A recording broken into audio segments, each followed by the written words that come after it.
Steve who? This is Dale Lear, designer of TRS-80 Color Baseball, and you're listening to CocoTALK.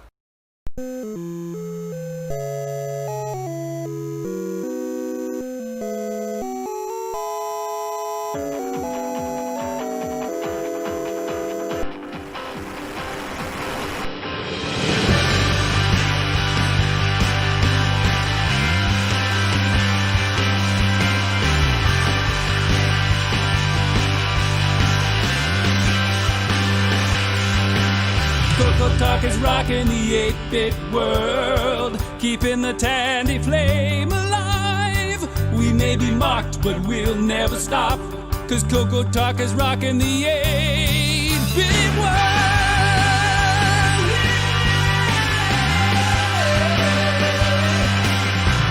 This is CocoTALK, the world's leading live talk show featuring the Tandy Color Computer. It's time to drop your socks and grab your real-time clocks, and let's rock. CocoTALK is rocking the 8-bit world, keeping the tandy flame alive. We may be mocked, but we'll never stop, cause CocoTALK is rocking the 8-bit world.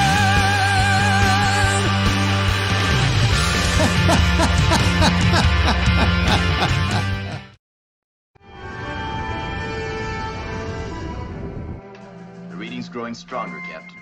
Coming from a star system directly ahead. CocoFEST, make the trek to the place you belong.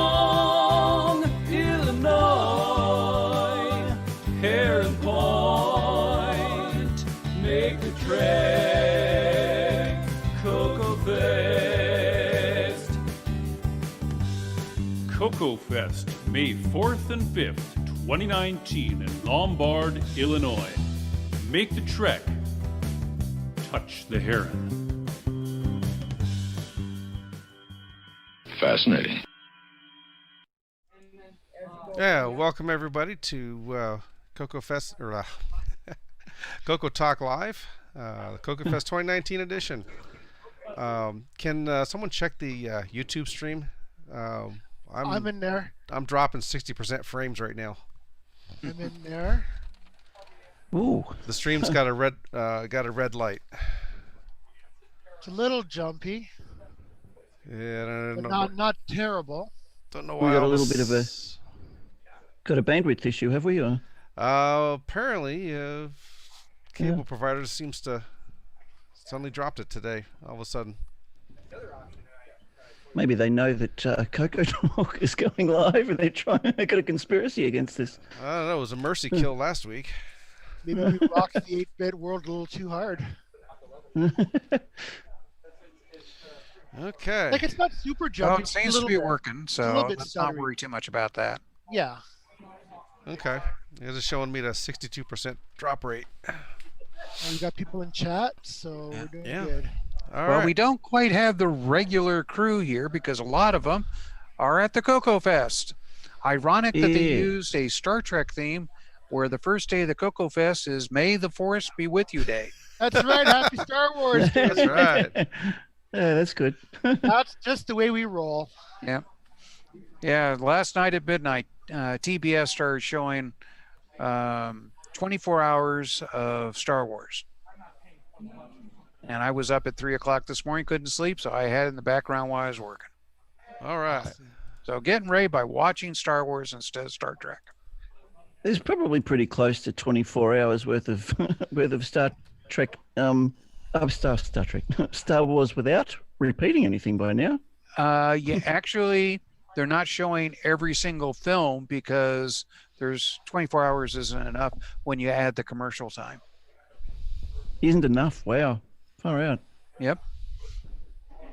Yeah, because they're not showing like The Last Jedi or something like that.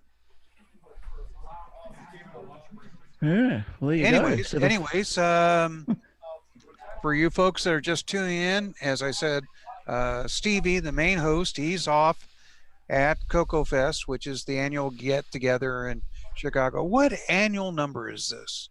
I think For it's this- 28, isn't it? Or 9 something, yeah. Yeah. A little backstory. A long time ago, there was a magazine called Rainbow. It's specialized in color computer. You know, talking about that. Back in the day, we used to have magazines for different computers and stuff like that. Well, they decided to start putting on a show so the people that advertised on their pages could go off and show their products, you know, one-on-one to folks.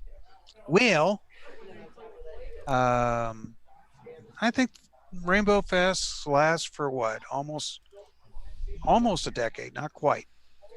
And the folks in Chicago that helped Rainbow put on the show there, which was always the big show, they said, you know, we got to have one last Rainbow Fest, and they called it CocoFEST. So they call it the last CocoFEST.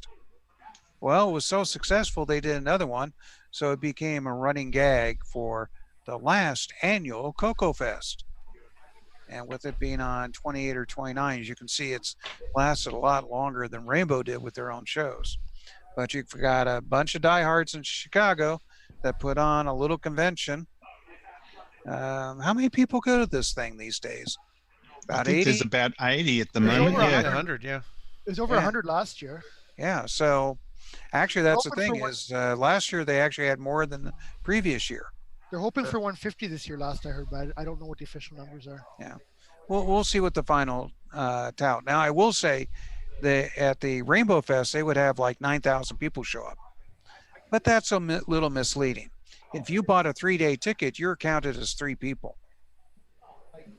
Oh, That's interesting. So it was more like about 3,000 people or 4,000 people actually showed up for those shows. And I'll tell you, I used to be a performer, magician, actor, and like that, and I don't get much in the way of stage fright. But when I walked up to one of those Rainbow Fests and walked to the podium and looked at the audience and saw a room that could handle about 2,200 people normally, and it was literally standing room only left, I did get a little nervous.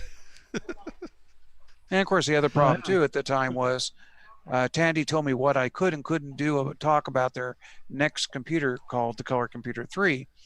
So I was really nervous that I might say something since I had about 3,000 witnesses that could tell Tandy I kind of blew it. I had said spoilers. Oops. Yeah, it was a little nervous. Pressure, Yeah. eh? how did it go though? It went okay? No lawsuits? No lawsuits. There are times that Tandy and I had interesting relations, and we'll just leave it at that. That's Okay. interesting about that. I wonder where the last came from, and I figured it must have been something like that. And so that was good to have that explained. I dare say there's probably a lot of other people who didn't know that little Yep. tidbit about the last CocoFEST. So Yeah. They just didn't want to give it up. Well, they want to do one last one, for everybody to come together. But yeah, they were Rainbow had done CocoFEST start in Chicago, and that's a good location in the U.S. because it's easy for a lot of the population to get there. They can drive fairly easy. I'm off also on the West Coast, so it takes me a little longer, so I got to fly, It's an airline hub too. and which So is one of the major- reasons why I'm not there. It costs money to fly, Yeah. lots of money. yeah. Anyways, they would do some on New Jersey. They did some in California. They did one in Texas. And that was a dismal one because they Wow. did it there in Fort Worth, and not a lot of people showed up for it.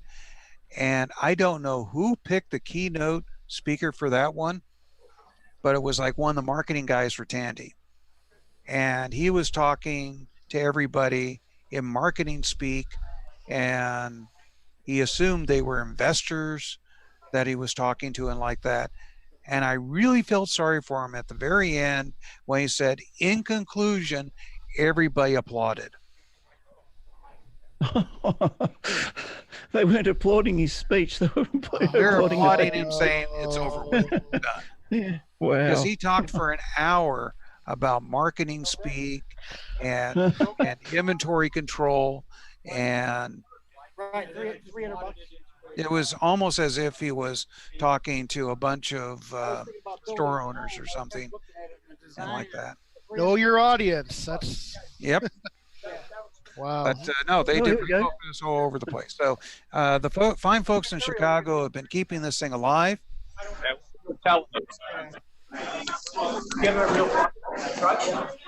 We've got 2 streams coming in right now.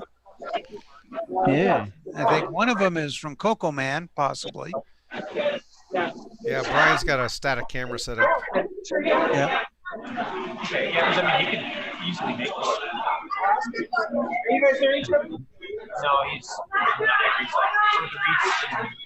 I guess they're at lunch. It certainly sounds that way. Yeah.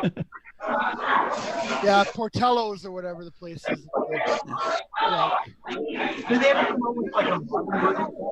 If I can make a suggestion, Let's mute that. Yeah, let's mute that camera. Yeah, it's a little wishy-washy sounding. Yeah. Yeah. A lot Too of much echo. continuous noise. Yeah. Zoom seems to not like a lot of continuous sound. It's okay with voice, and I mean that's what it's optimized for. But Right. I think if we've got a lot of continuous sound, it tends to break up. Exactly. It's trying to pick up on something. Anyways, once again, welcome to the show. I'm Steve York. I kind of wrote a few different games back in the day, Zaxxon, and a few other things. Right behind me, Megabug, one of the best games.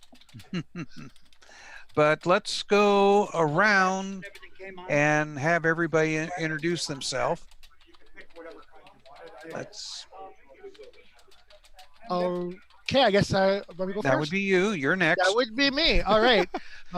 Yes. So I'm Nick Marotta. I've been hanging around here for a few months, and yeah, I don't know what else to say. I'm from Canada. Love the Coco. Had one as a kid. Had a couple as a kid. And, there you go. I'll have And a you've bit got- of have you an got- update later. Are you going to give us a new acquisitions as well, or? Yeah, I think that's after the intros. This thing. Oh, is Yeah, it? Oh, okay. Yep. Next segment. Next. Okay. Yep. So I don't want to jump the shark there.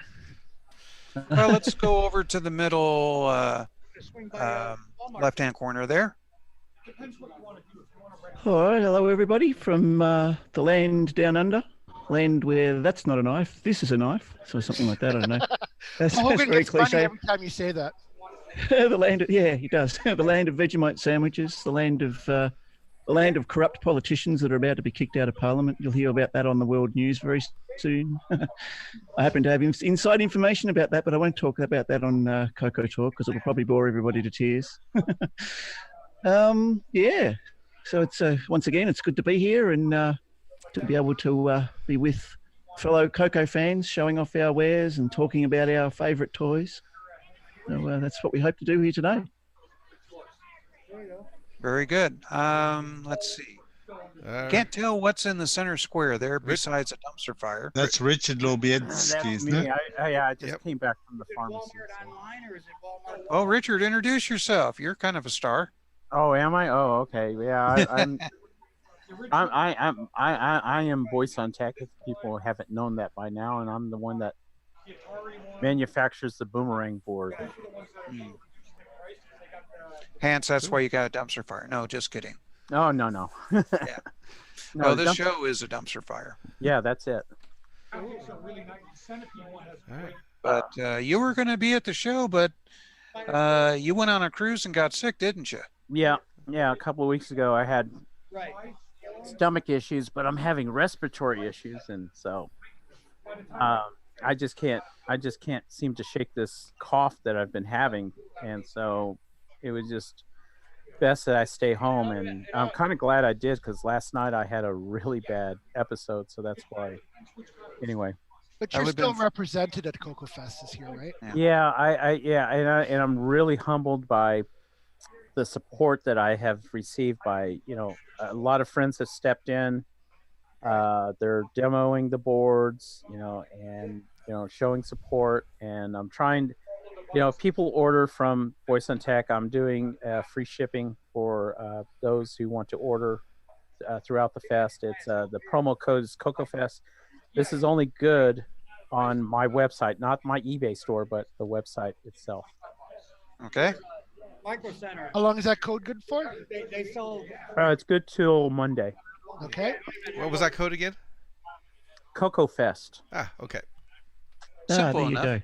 you go. That's easy to remember. And that includes international shipping, by the way. Oh, wow. Cool. The Boomerang Yeah. board's a rad upgrade if anybody doesn't know what that is, and it's one of the products that's keeping the Coco alive for sure. Yeah. And there's something about a 6309 as well you're bundling. Is that what I heard? Yeah, that's now included in the Boomerang. A lot of people have ordered the board, and it's like, hey, I need a processor with it. So I decided, just to end the confusion and just include it with it. That's 512K and 2 meg, is it? Is that right? Or Yes. you got the 2 megs available yet? You do, yeah. Okay. Yeah, to get the 2 megs available, you need the DAT board to go with it. So the board that you get can either be a 512 or 2 meg. It just needs the 2 address lines to say, hey, to address the beyond 512. And how much is it? It's $49. So $50. $50. So $50 free shipping with the 6309. Yes. Cool. That's a good deal. Good deal. And good quality That's product too. Yeah. And the free international shipping, that's kind of enticing too. It's Yes. significant for those of us in Australia. Yes. Hmm. Yeah, I know. Tempting. Ha ha ha ha. Now I need to get 2 Coco 3s. I've got one here with 512K in it already. No, look, the 512K that runs here runs pretty hot. It's older style. So Yeah. I've got a probably a good 128, so I'll probably be talking to you at some point. Okay. Of course, the one thing for me is I love the fact that you've got an LED on there. I love shiny lights. Oh, yeah. The little blinky lights. Yes. That's how you win geeks over, absolutely. Yep. Yeah. Yep. Nice, pretty lights. Love them. Yeah, that was kind of an inspiration because years ago I came up with this turbo light thing. Because you remember the old PCs, they had that thing indicate your 8088 was running in so-called turbo mode, and 4.77 or 8 point something megahertz. Yeah, so it's to say, hey, wouldn't it be so cool that Coco had one? And so that was almost 30 years ago now. So you can see it through the vent then, right? You see the LED through the vent? Yeah, you can see it now. The other thing is the updated versions of the DAT board. I made it to where there's you can actually make a little cable, and you can make it external if you wanted to. A power light. That is fantastic. Yeah, if you Kind want of. to do it that way, you can. Some people haven't taken advantage of that, so. Oh, Yeah, I like the idea of the speed light, laying it out. Oh, it's just speed. It's not power, it's speed, but it's okay. Yeah. It's still cool. Yeah. Yeah. I mean, it's red- so easy to add your own power light to the Coco. Yeah. Yeah. Just a resistor off the 5-volt rail straight to an Right. LED, and it's done. Exactly. Anyways, we'll be talking more about the board and like that a little bit later. But Diego, would you like to say a few words? And he's still muted. He's still muted, yeah.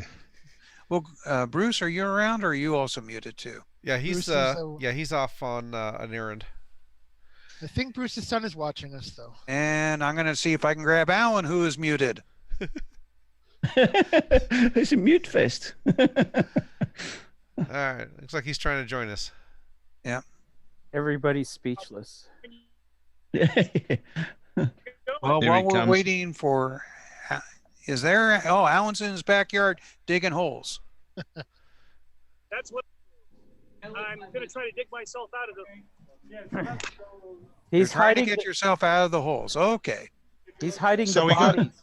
We've got Chet Simpson here, author of is it Digger? And we've got Alan Huffman, who's actually digging. Yeah. Dude, top stick, my stick, man. Well, let's keep in order. We'll go to Nick. Nick, introduce yourself. G'day, I'm Nick, author of various Coco programs. I live down under, so nothing more to say. Well, what was your latest program so people know? Oh, well, it's Gunstar. It's just a vertical shoot 'em up. Still got a fair way to go, so watch this space, I suppose. And that's going to be another Coco 3 game? Coco 3, and it'll be my first 6309 game. Okay, for you folks, you're going to have to upgrade your computer to run that game. Well, I think a lot of them already have, so that's why I figured I'd jump across and try a 6309. It's a great CPU, so. And that's 6309 only, yeah, not. Yeah. Yep. Only because there's a few instructions that I decided to use that are unique to the 6309 for extra speed. Okay, we've got Alan back. Oh. Yeah, let's go back to Alan. Okay. Alan. Oh, yeah. He was back, and now he's gone. He's gone. Okay. I think he's coming back. There he is. Hey, there he is. Everything's a mess. I've been sorting through parts, digging holes, but I'm here. Okay. I should be in, Chicago right now, but I have no job, so I'm here digging holes to earn my keep. Yeah, as I said, just don't dig a hole with the little woman. Exactly. Yep. Keep out the holes by digging holes. All right. Yeah, that's good. And last but definitely not least, Chet. Hey, what's going on, guys? Why don't you tell a few of our listeners some of the projects that you worked on back in the day? Well, I'm a longtime Coco user. I've written several applications and games, including Digger 1, 2, and 3. Digger 3 is currently still in production, along with Blocks and a couple of other smaller games throughout the years. Very good. And I can see in our top right corner, we had our first Coco cat. Yeah, that's Neo. He's decided to jump up on my lap and then jump off my lap. That's the thing that cats do. Yep. That's one of the running things about our show is cat lovers do have their cats on the show and like that. Sorry to say I'm not a cat lover because I'm definitely allergic to them. You would definitely be allergic to Neo then. He's a large, long-haired ginger, and they tend to be the most allergic reaction-causing cats on the planet, apparently. So we'll hope he doesn't send you an allergic reaction over the internet. But I'm so bad it could actually happen. So, anyways, let's see. Why don't we go ahead and do acquisitions first? Okay. Get that done. If you're ready over there. I am indeed. Okay, so Why don't we switch his to a large frame, please? Okay, over here. Where's the button? There it is. There we go. So last week I had gotten the Coco 2, and so this past week I got a Coco 3 sent to me from a man in Quebec, and actually I got a big box of stuff. So I got the Coco 3. I got 2 of the original black joysticks. Got a deluxe joystick, which I hadn't had yet. So this is my first one of those, which is good. And I've never had one of these joysticks, so I've got one of these ones now, the flight stick. Came with a genuine Tandy color computer cassette player thing. In the box. In box, yes. Box and all, far out. Yes. Matching numbers? Yeah, I think so. Have you tried it out yet? I have not tried it out yet. You may end up having to replace some rubber belts on it. Oh, I don't even think I'm really going to use it. It'll be more for show. For show. Yeah. Because I've got I can load things through Wave File or whatever. I got a bunch of cassettes with software on it, but got a couple books. This Color Computer Graphics by. Like the other guy in there. Oh, I used to have that one. And this one, which I think is fairly common. That was my first book. And then I haven't seen. Somebody had that listed on eBay and posted it on the Coco Facebook group recently. That the Color Computer Programs book. Oh, okay. I'll take a look at it and see what's in there. And then I got this one, which I've never seen before. It's a bunch of programs you can type in BASIC. Titles such as Moon Shuttle, Space Duel, Protector, Alien Attack, Red Alert, Invasion. Design your own game. So I haven't really looked at it yet. I'm gonna see if these are available on the archive, and if not, I might type them in or something. So that one, and then I got a bag of cables and stuff. And even though I don't need this, I like having it for nostalgia. Back when you have screwdrivers to attach things to your TV. The one that give you the horrible RF signal will make it even worse. That's right.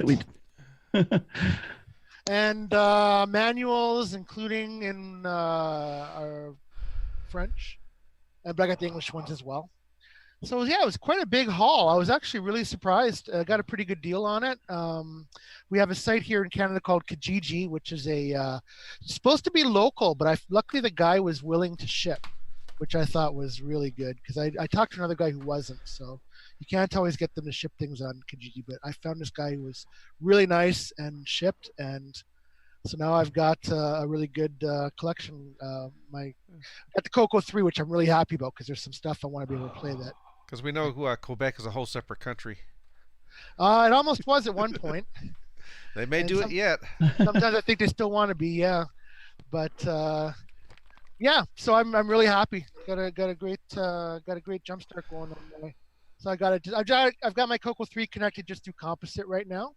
I've got a switcheroo cable on its way, and that'll let me hook it up to another way, so like a monitor. So cool. Okay, why don't we go ahead and switch it back to everybody again? Easier said than done, I know. Got to find where all the right buttons are. Mm-hmm. There you go. There we go. Yeah, we're in good shape there. Of course, now, one thing about CocoFEST that really keeps it going, and you can also get for yourself, is a lot of Coco equipment. People come there, they donate the stuff to the club, and then last part of each day, they hold an auction. And the funds that they generate in the auction help pay for next year's show. So once they get enough money in the auction, they know they'll have another year. And they've been doing this for 28 years or almost 30. And next year's a big one too. Yeah. And this year, though, I don't think they're going to get as much money, because the person that you always have to beat on the bid is not there. Alan Hoffman. In fact, I think every time I bid on something, he's bidding. He just keeps running that thing up. Good for the club, not good for me. I want to get the stuff at a reasonable price. In fact, on the video we have later, Steve goes over the stuff on the auction table. Good. But, so it's not, the CocoFEST is great for hanging around with your friends and, and seeing what's going on. And some new products do get introduced for the show, like another 512/2 meg upgrade for the Coco. And actually, that kind of brings me to an important subject I wanted to talk about during the show, is competition. Are you guys game for that one? Sure. Yeah. Me as a game designer, I've always lived in a world of competition where I'm competing against other game designer programmers and like that. But I've always felt competition brings out the best in me. I used to always say, you only do your best work when you're hungry. And, I know that to get my games to be the best they could so that I get paid the best, I had to work hard and create the best thing I could. I couldn't slack off. The other side of the coin that people are saying, such as in the Coco market that we have today, is that, really you shouldn't waste the time with so many people creating the same thing, that people should work on unique items. And they're, basically, two sides of the same coin. Monopolism has certain advantage and free market has others. And with that out of the way, let's hear what your opinions are. Well, I guess I should start off first. Me, I'm more of the competition camp. The way I look at it is, like as you point out, it brings out innovation, but it also brings out choice. Because now people can choose whether they want the product or not. And it also brings prices down to a more realistic level. And so, and again, the innovation without the boomerang, I honestly don't think there would be a 2 meg boomerang or even the Triad Plus that would be on the market today. And that's how I feel about it. But yes, I do understand where some people say yes, it kind of the waste of resources, as some people have put it. But I honestly think in the long run it is actually good for the community, because not only that, when you have choice, you have more people who are willing to stick around in the community and say, wow, there's so many people here that that have hardware or even software available, and so I think you get a bigger community out of it. Yeah, it makes the community look more vibrant, right? Like, yeah, wow, yeah, innovation I would going agree. on. There's- right. Yeah. And I think these days the Coco community is more hobby than people trying to put food on their table. Yeah, right. It is. So it's more of a labor of love. Yeah, it is definitely a labor of love. I mean, Yeah. I don't think anybody's getting rich off any of this stuff. Well, I can remember more than a decade ago, people came up with, floppy drive emulators where you have a SD card, and through software it emulates the floppy disk controller and like that. But now look, we've got the SDC where it actually emulates in hardware. So virtually almost any software that talked to the Western Digital floppy disk controller can now talk to an SD card. And that came about due to competition. Somebody said there's a better way of doing it, and they created it. So there's some good that comes from it, but I do understand, once again, the argument about, resources, as you also said, Richard. Right. Well, I mean, there's a lot of examples. As the phone company, which I'm really familiar with. I mean, you had AT&T all these years, but they had no competition. Then all of a sudden, we had long distance services coming, and they broke up the Bell system, and you saw prices drop drastically. And you look at today, we have you remember 40, 50 years ago, you're making a long distance call to the next town, but now you could call across the country for the same, without long distance charges. So yeah, and look at the innovation we have. We're able to get around, talk together video wise. I don't think that would be possible if we still have monopoly. Well, I don't know how many people remember, but back, as late as the 60s, you couldn't own a phone. You had to rent it, and that phone was like $20 a month. Yep. It was hardwired into the wall as well.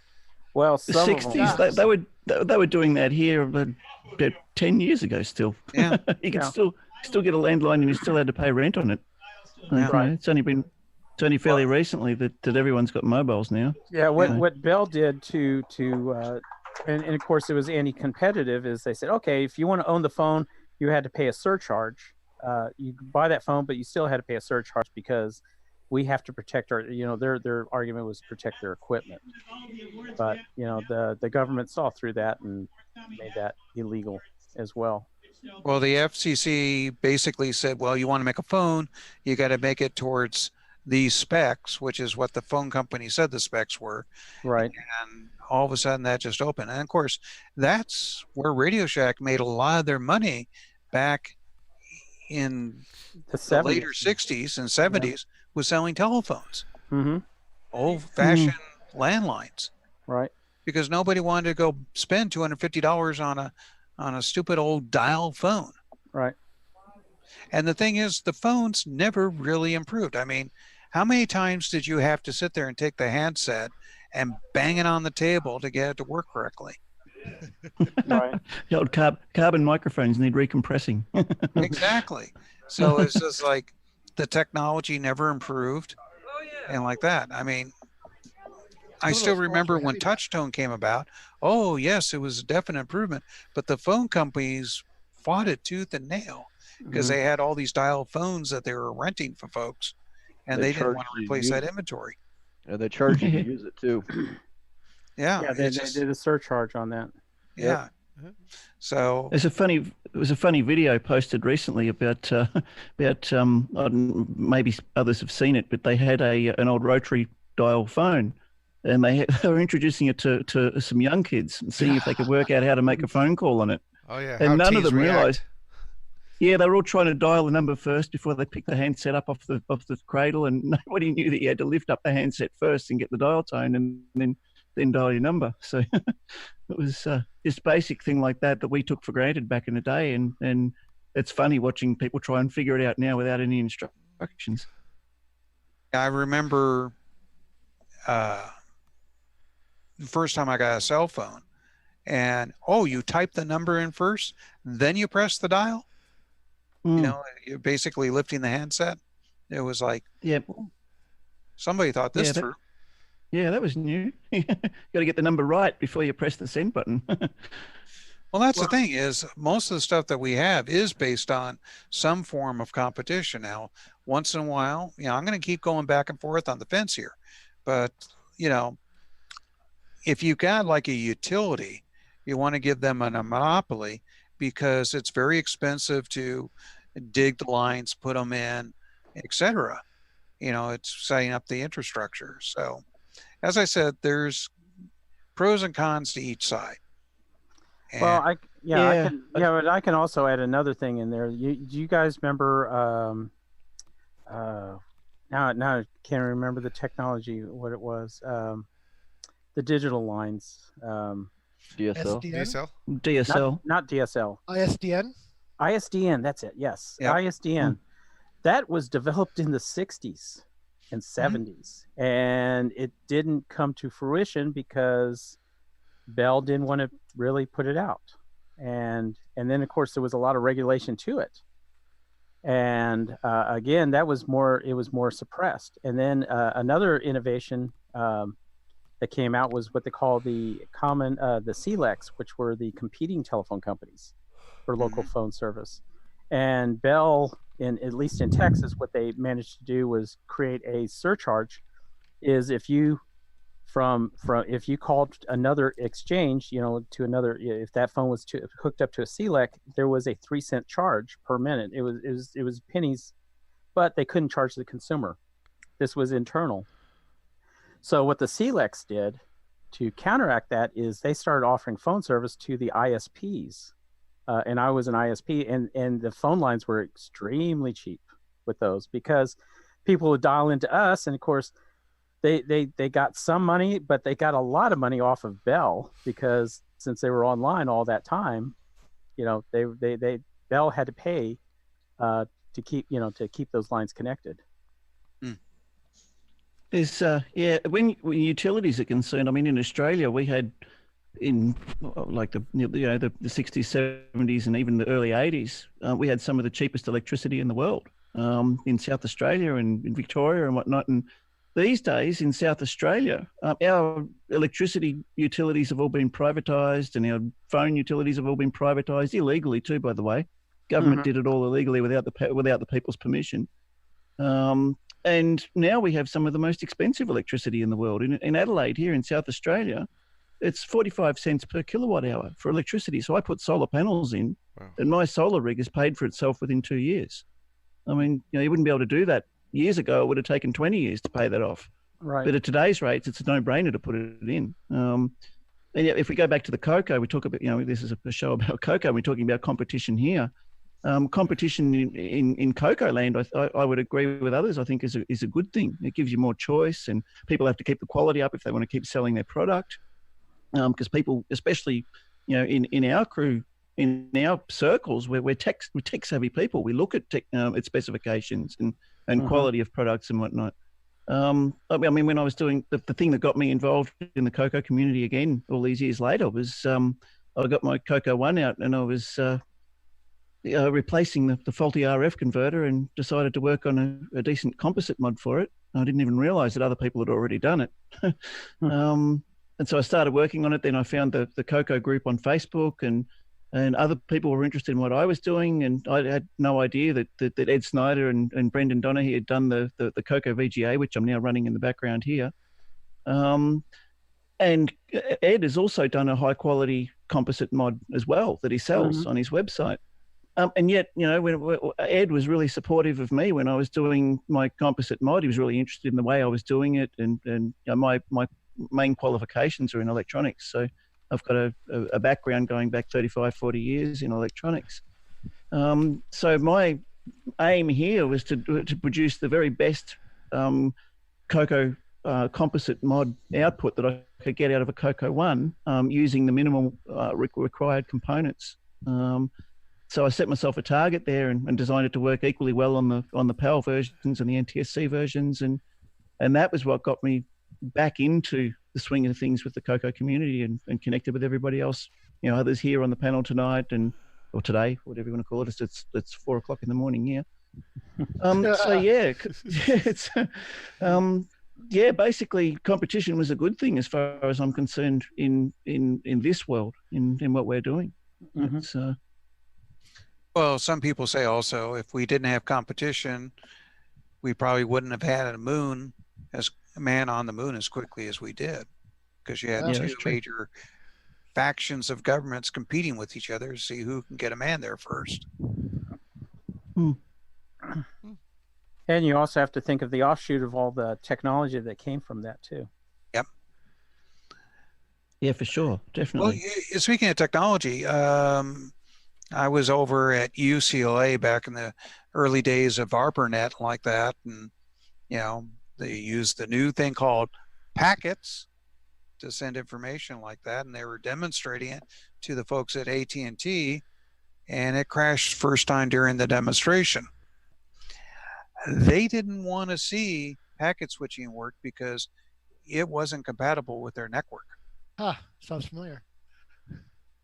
So it's a case where through technology, they kind of had a monopoly, but they were scared by new technology coming in that would kind of whittle away at the monopoly.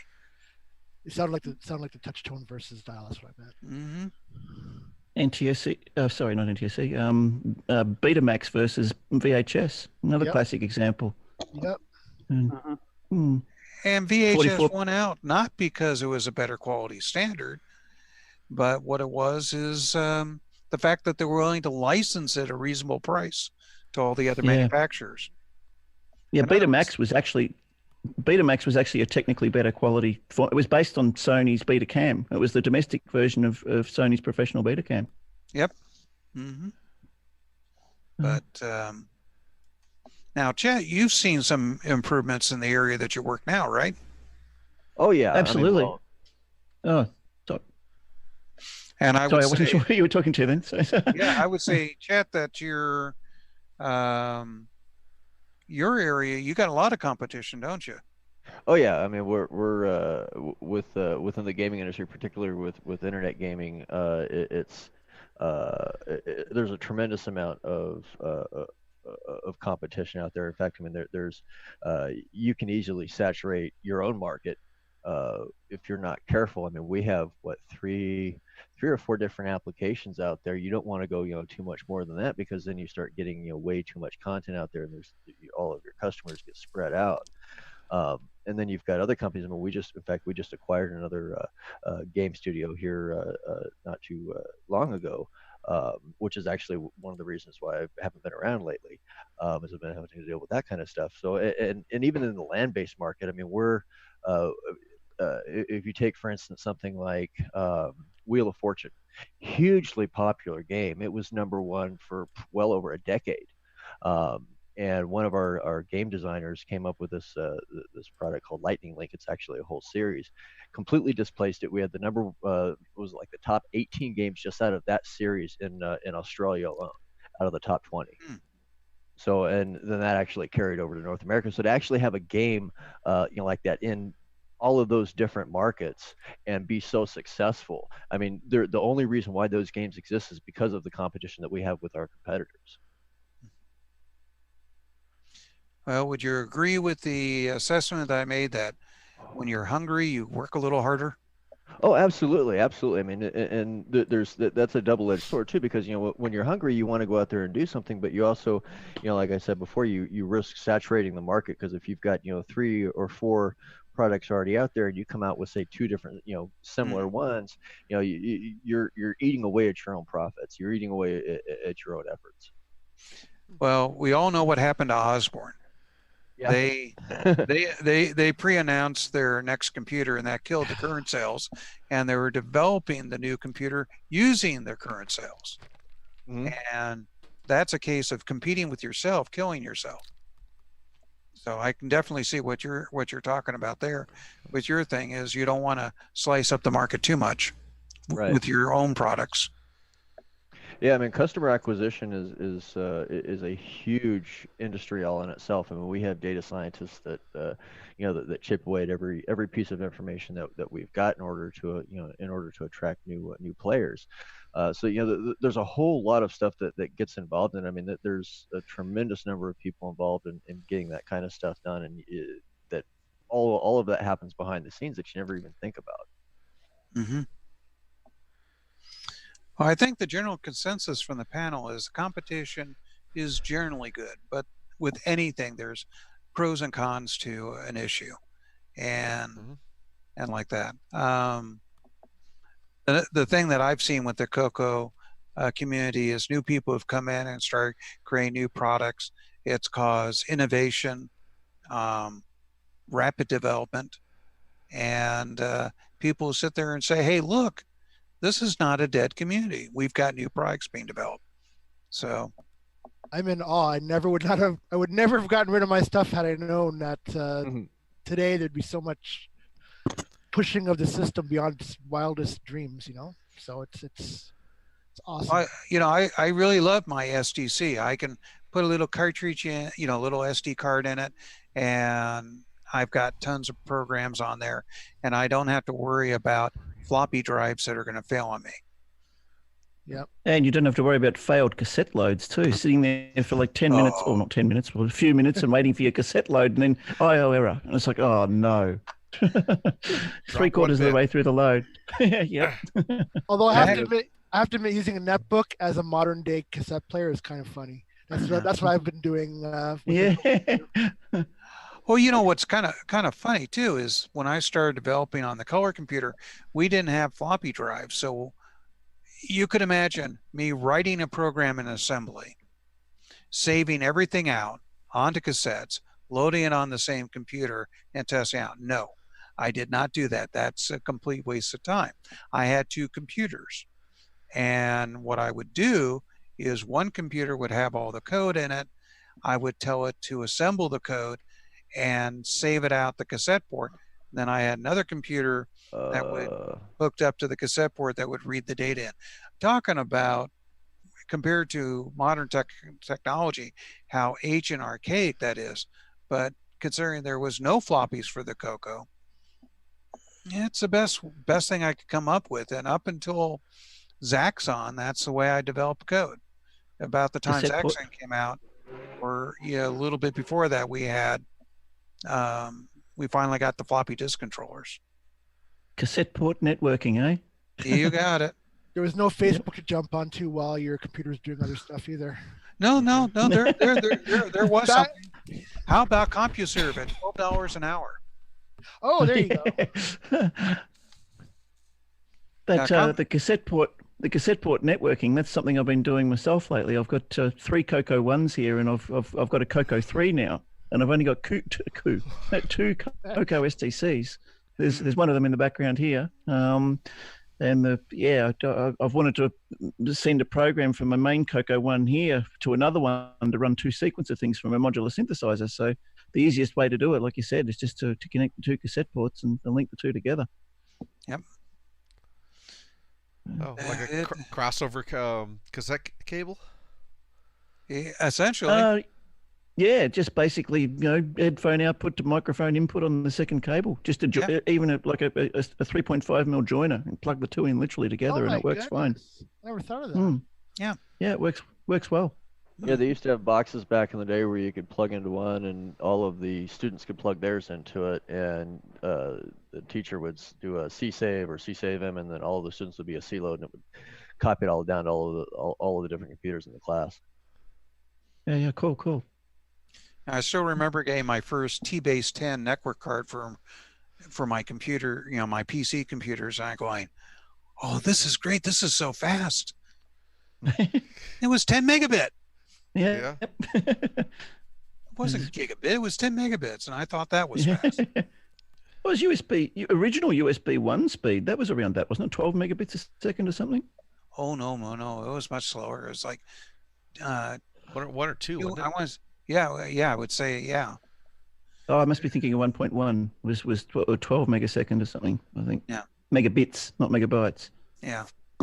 Well, it's hard talking about retro computing because you have to remember you weren't talking gigabytes and megabytes. You're talking kilobytes, and you got to remind yourself sometimes because we've gotten a totally different world than it was 40 years ago. Actually, it's really interesting. One of the specs that you talk in megabits, kilobits, sorry, the MIDI spec, musical instrument, digital interface, MIDI. That's 31.25 kilobits a second, and we're still using it today. It was first, 1983, 84, I think it came out. And it's the exact same protocol we are still using in professional circles for digital instruments to talk to each other. And it's pretty amazing to find a protocol so old was designed so well that it's actually still a practical and viable thing. TCP/IP, same thing. They were really forward thinking with their design. Now, Alan, do you still do a lot of MIDI?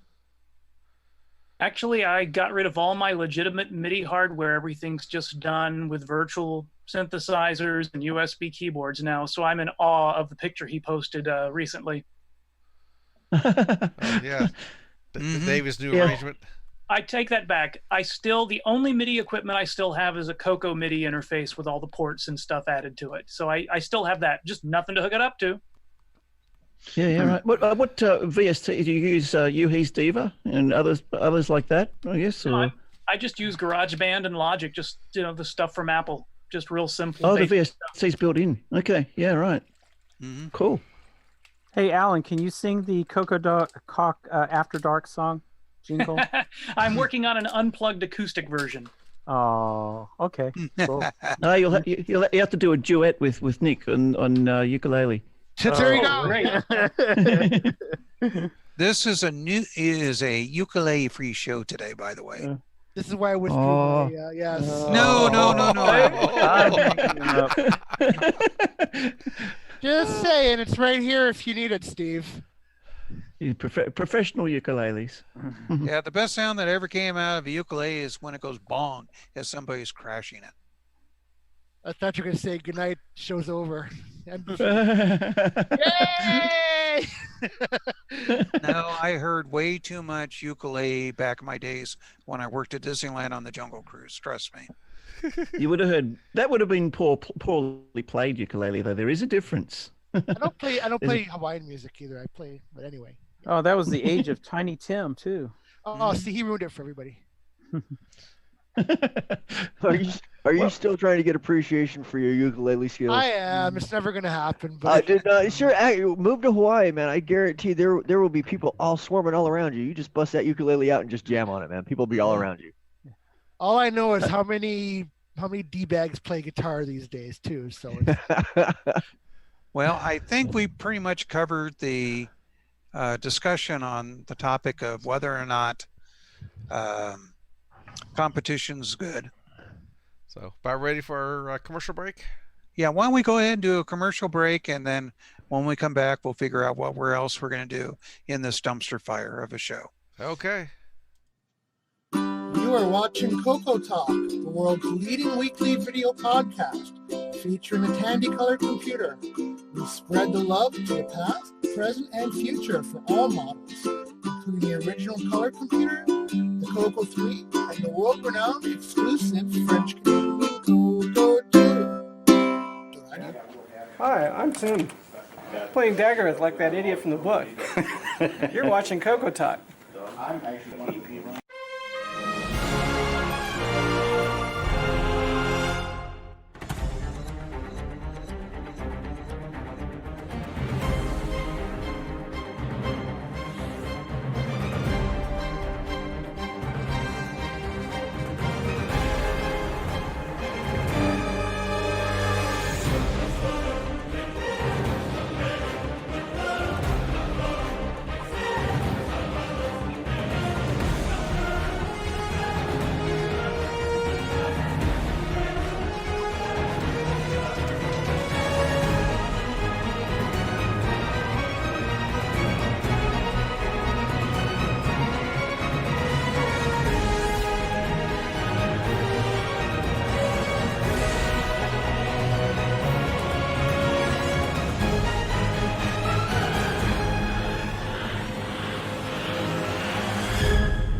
From radio.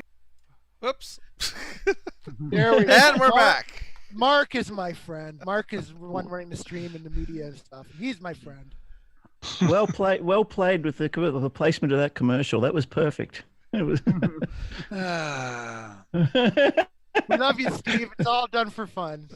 You should know, never point out what annoys you, because your friends use that against you. You know, I miss the CoCoTALK After Dark jingle now. Bring it back. Well, we do it on After Dark. We did an After Dark last week, I think. Actually, you done a ukulele version of the extent. I could, but I don't want to test Steve's patience. Moving right along. Yeah. Back to the show. I think Steve can on Zoom very easily if I push. Do we have a video we can post from the Coco? From CocoFEST. Yeah. All right. Okay. And you guys are not going to believe this when that hand moves.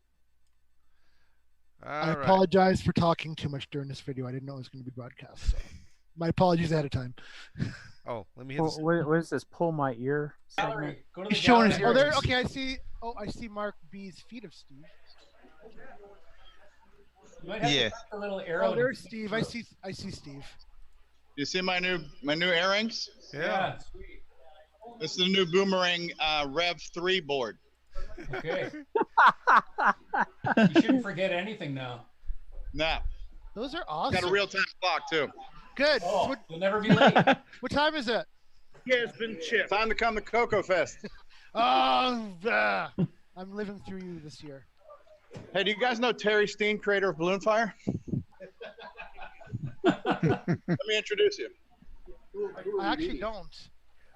This is Terry Steen, creator of Balloon Fire. Hi, Terry. Hey, Terry. Hello from Canada. That's Nick Marotta. Nick Marotta. Oh, they're selling Play the soundbite. I'm the ukulele guy, yeah. So they're taunting me. Ukuleles everywhere. They're taunting me with $5 ukes, yes. Nick Marotta. If you paid $5, you paid too much. This is how sad my life has become. Sorry you couldn't make it. You guys are missing out. This is awesome. Oh, I'm sure it is. Hey, Neil Blanchard brought Booth Babes. You guys want to see the Booth Babes? Yeah. Sure. All right. Hopefully you're not getting dizzy.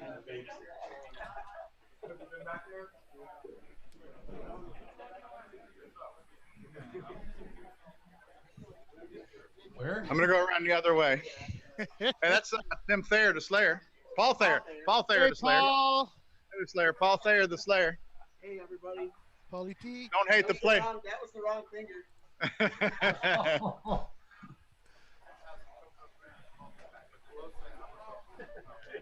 It's awesome.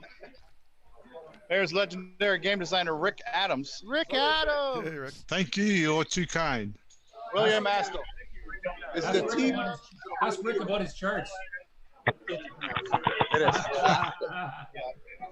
Astle. Jeff, how are you? Good to see you again. Dude with the cool hat. I haven't had him. It's the new Boomerang E3 boards.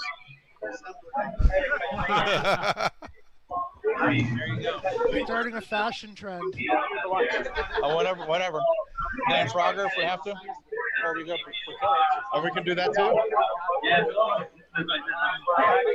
And here's the booth babes. See, Neil Brancher brought actual booth babes. And they would say booth babes.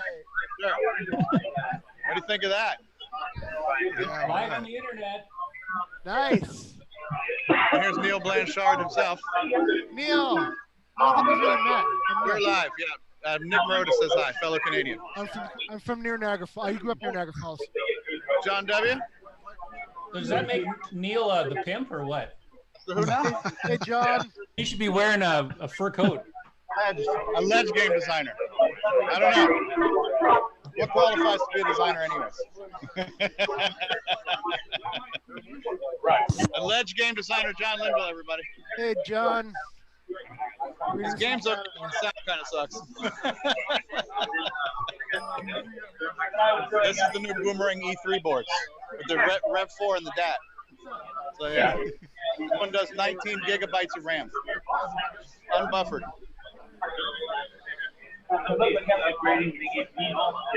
Tony Pedraza?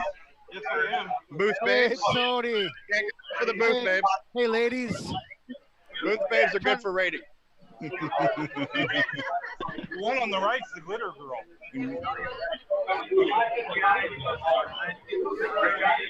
Here's Mark D over Gary Becker and company, and Gary Becker's stunt double Brian Goers. Whenever Gary's got to jump out of a plane or a moving vehicle, he has Brian Goers do it for him. So yeah. I'm thinking of the Fall Guy theme song. Dave Phillipson, the troublemaker. Oh, this looks so awesome, you guys. Different troublemaker. Polly Walnuts Fiscarelli. Yo, how you doing? Hey, Paul. That's an awesome shirt he's wearing. Eric Canales playing. This is Nick Marenti's Pac-Man, by the way. Nice. Yeah. It's not properly designed though. Is he using a switcheroo board? Or switcheroo cable? Here's our commercials. Here's my Tandy 1000. Oh, right, you got it. Cool. The floppy drive that doesn't work. That's the only problem. But the Tandy works fine. Awesome. I'm happy with that. Are there similar products like the SDC in that for the Tandy? I got my TDP 100 upgraded with the Coco VGA. So here's my Coco VGA connector board. It's Jim Brain. Hey, Jim. This is, don't tell me, Morgan. Morgan is here. Hi, Morgan. And hey, who let him in? Who's this guy? Here's the madman himself, Simon Jonasson. Simon. Live and in person. Wow. Big Coco And that Festival. guy who makes Mad Hatters. That's funny. That guy who makes 3D printed stuff's here too. Now, let me show you what's in the auction right now. The auction's looking pretty good. Can you guys hear me okay? Oh, yeah, you sound great. All right. We're just taking it all in. All right. Fine, but you sound great. Oh, all right. Well, I'm sorry, Bruce. I'm sorry. And then they I'm going to be bidding on this. This is a Coco 1 with the old HJL keyboard. Nice keyboard, yeah. Wow. Yeah. That's I'll what bid Stevie, UDA. I'll bid Stevie plus $1. UDA. And it's got a dust cover. Okay, so this looks like a keyboard, but don't chew on the chiclet keyboards, right, Nick? That's right. Learn that one the hard way. Okay. We've got some J&M systems, some type of controllers.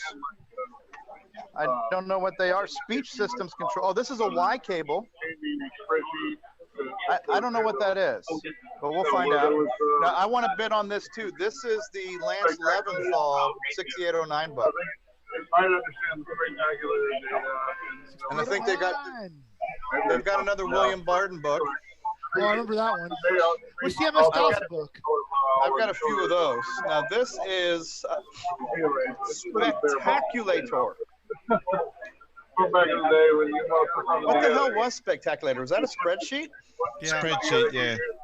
So is that better than color script shit? Well, color script sheet's a chess game. Okay. So here's another Coco in the box with some dust covers. Silver Coco. We got a CM8, a couple of CM8s, another Lance Leventhal 6809 book. So I got 2 chances to bid on that.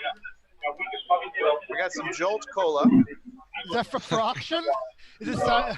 Oh my goodness. Here's the Coco travel mug. That's cute. That's nice. I like that. Yeah.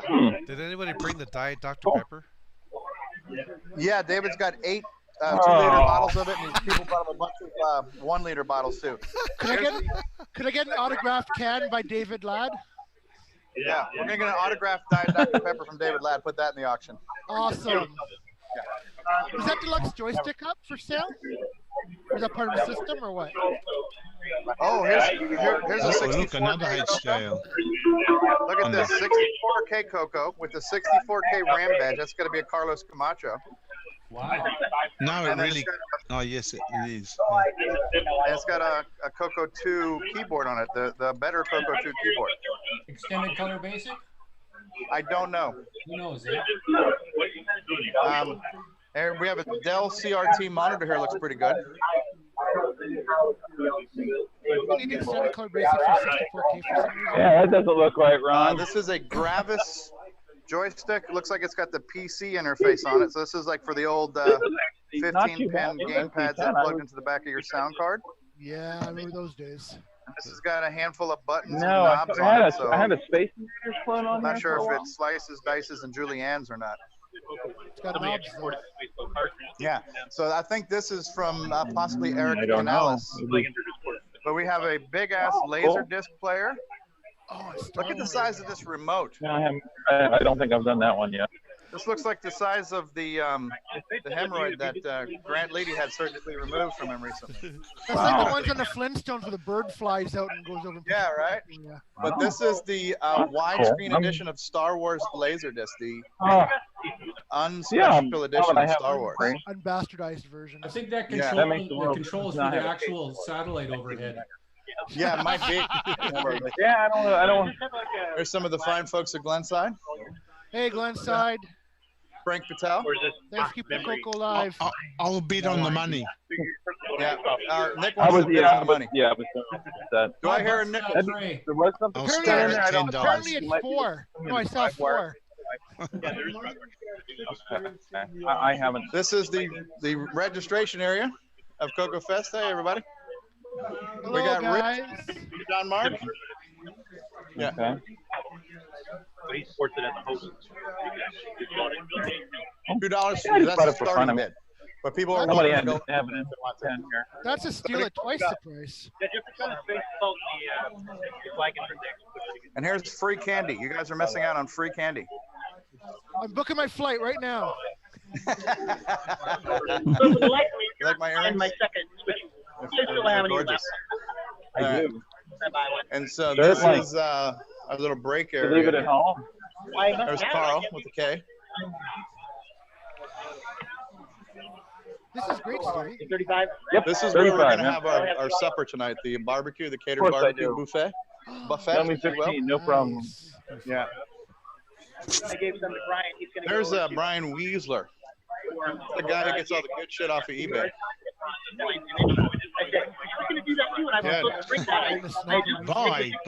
Buy, sell. Right. So like, it's for sure like, oh, This is the whole crew, CocoTALK crew. All right, so this is where the buffet line will be. All of our barbecue will be laid out here tonight. Oh, no problem. We'll be eating in here, our little cafeteria here. Cool. Awesome. Complimentary ice water. That's cool. No problem. A couple of donuts left over from this morning. It's good to mix in with Diet Dr. Pepper, I've heard. We don't have any Tim Hortons here, but we do have Dunkin' Donuts. Coffee in a box. Much like wine, everything's better in a box. That's right. I don't know. That's Or you just go with the encroaching on Tim HDMI. Hortons, There's a alleged game designer, what I Rick did. Adams.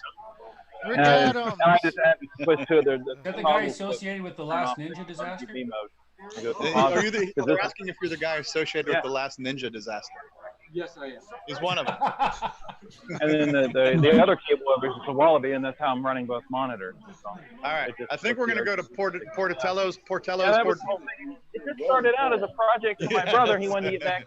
So I was Hey, trying to this get is that back guy into playing Coco. Daggerath like that idiot in the book. I have some Coco freezers. I have once I pick them, I'll be more than happy to famous, give you. man. Well, do you have one? Yeah, No. we're streaming. Well, there's this project I've been looking at. Yeah, a couple It's of like, them. and I There's told Paul him, Slayer, get artifact colors, Jason the pull Coco the, Man pull the Reichert, power from. Hey, Jason. Well, could you just put it best known as I the said, brother of Ken Reichert. "Then I could." Let me see if there's room. Sure enough, there was enough room in there. And then. And again, we're back to Simon Jonason, the madman. Oh, but I said, well, there's another guy making Yeah, start cables. we're on the show. By all means, No, do it. we're not actually live streaming. Do I have time to drain the leading? You know, and he's there, and they are a lot. Space. That guy who makes that thing. Actually, this is pause now. One of the guys who makes one of the products for the Coco. Yeah, basically, No, we're not live yeah, streaming. there is project available at CocoVGA.com. Are you recording? Yes. because this Okay. requires So I can sync. put out after. Here's Hunt the Wumpus. Evan, oh, feedback. In the whole. All right, hey guys, you guys are gonna have a live stream of me streaming. I'm gonna run to the bathroom real quick. Kangaroo on it, and well, it sucks. I just, just. And stick that's with the it. end of that. And when I came out with the Y cable there, I'm like, I'm just gonna stick with the Australian names and call it a wallaby, because you got the Y in wallaby. I'm like, sure, why not? And my brother came up with the wallaby logo, and Okay, so that's the end of our video. I think the audio is still running though. Well, 19 years ago, I was doing. I think it's just Jason talking. Yeah. We got a lot of. I think it's the live feed. I don't recognize this conversation. 99 and 2000. Just because Stevie Stroh kept saying, I was like, you know what? I'm getting a banner and I'm putting that on there. Why don't we go ahead and just mute him right now? Yeah, I was just going to say we got a lot of noise from the live feed. Yeah. That's better. Yeah, much better. That's a little better. Anyways, you get a little taste of the show. It's not, it's not the Consumer Electronics Show, but it's still a great bunch of people getting together and talking about their favorite thing, the Coco. For a 40-year-old computer, I think it's pretty amazing. Mm-hmm. Yeah, I was blown away when I first found out about how much the community is still thriving today. It's Next year is actually really... will be the 40th anniversary of the introduction of the Coco 1. Now I got a question for you, Nick. Which Nick? I will too.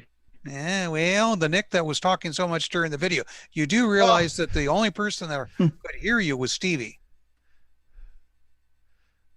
It came over the feed. I can hear myself during the replay. Yeah. I think some of you could hear yourself through replay. I'm just saying the people there, the only person that could hear you was Stevie.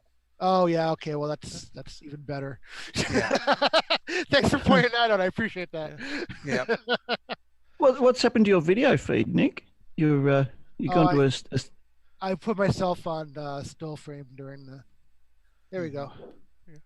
Oh, okay. So, right. So has anybody been following what's been going on in chat? Occasionally, I try and go over there and looking like that. My chat is a little low res here for some reason. Anyone know how to get this screen on my Zoom screen showing a bit higher resolution? The chat's a little blurred. I don't know whether it's. Chat's a little dark. That could probably be causing the issue that you're having. No, it doesn't seem dark. It's just low resolution. It's like it's on 240p or something. Or maybe not 240p, but something low like that. It's maybe my video settings there somewhere. Maybe I can change that. Have a look here. Anyways, let's see. What else did we have on for topics today? This is going to probably be a shorter show unless we get somebody like Stevie popping in for do something live. Well, we had on Facebook, we had some pictures posted on a MC10 VGA modification. Got a few of those we can put up. Sure. Interesting.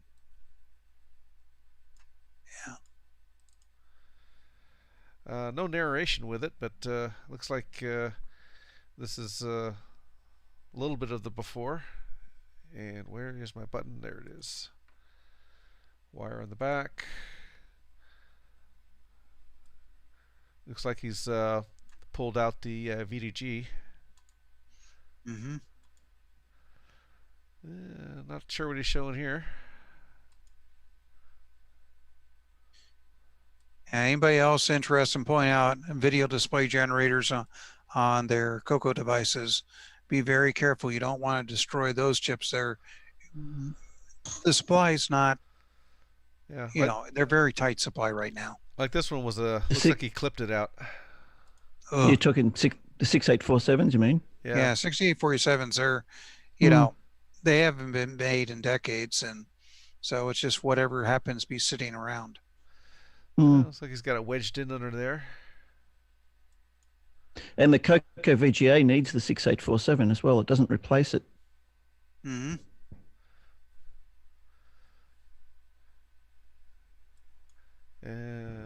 That's how we managed to get it in there. And then they mounted the keyboard up on top because I think the board stuck out and interfered with the keyboard. Mm.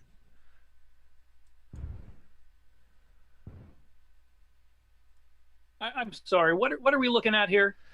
They took a Coco VGA and installed it into an MC10. I was afraid that was the answer. Al and I have the same opinion probably on the MC10. So, I mean, the rest of the pictures are just showing some screenshots and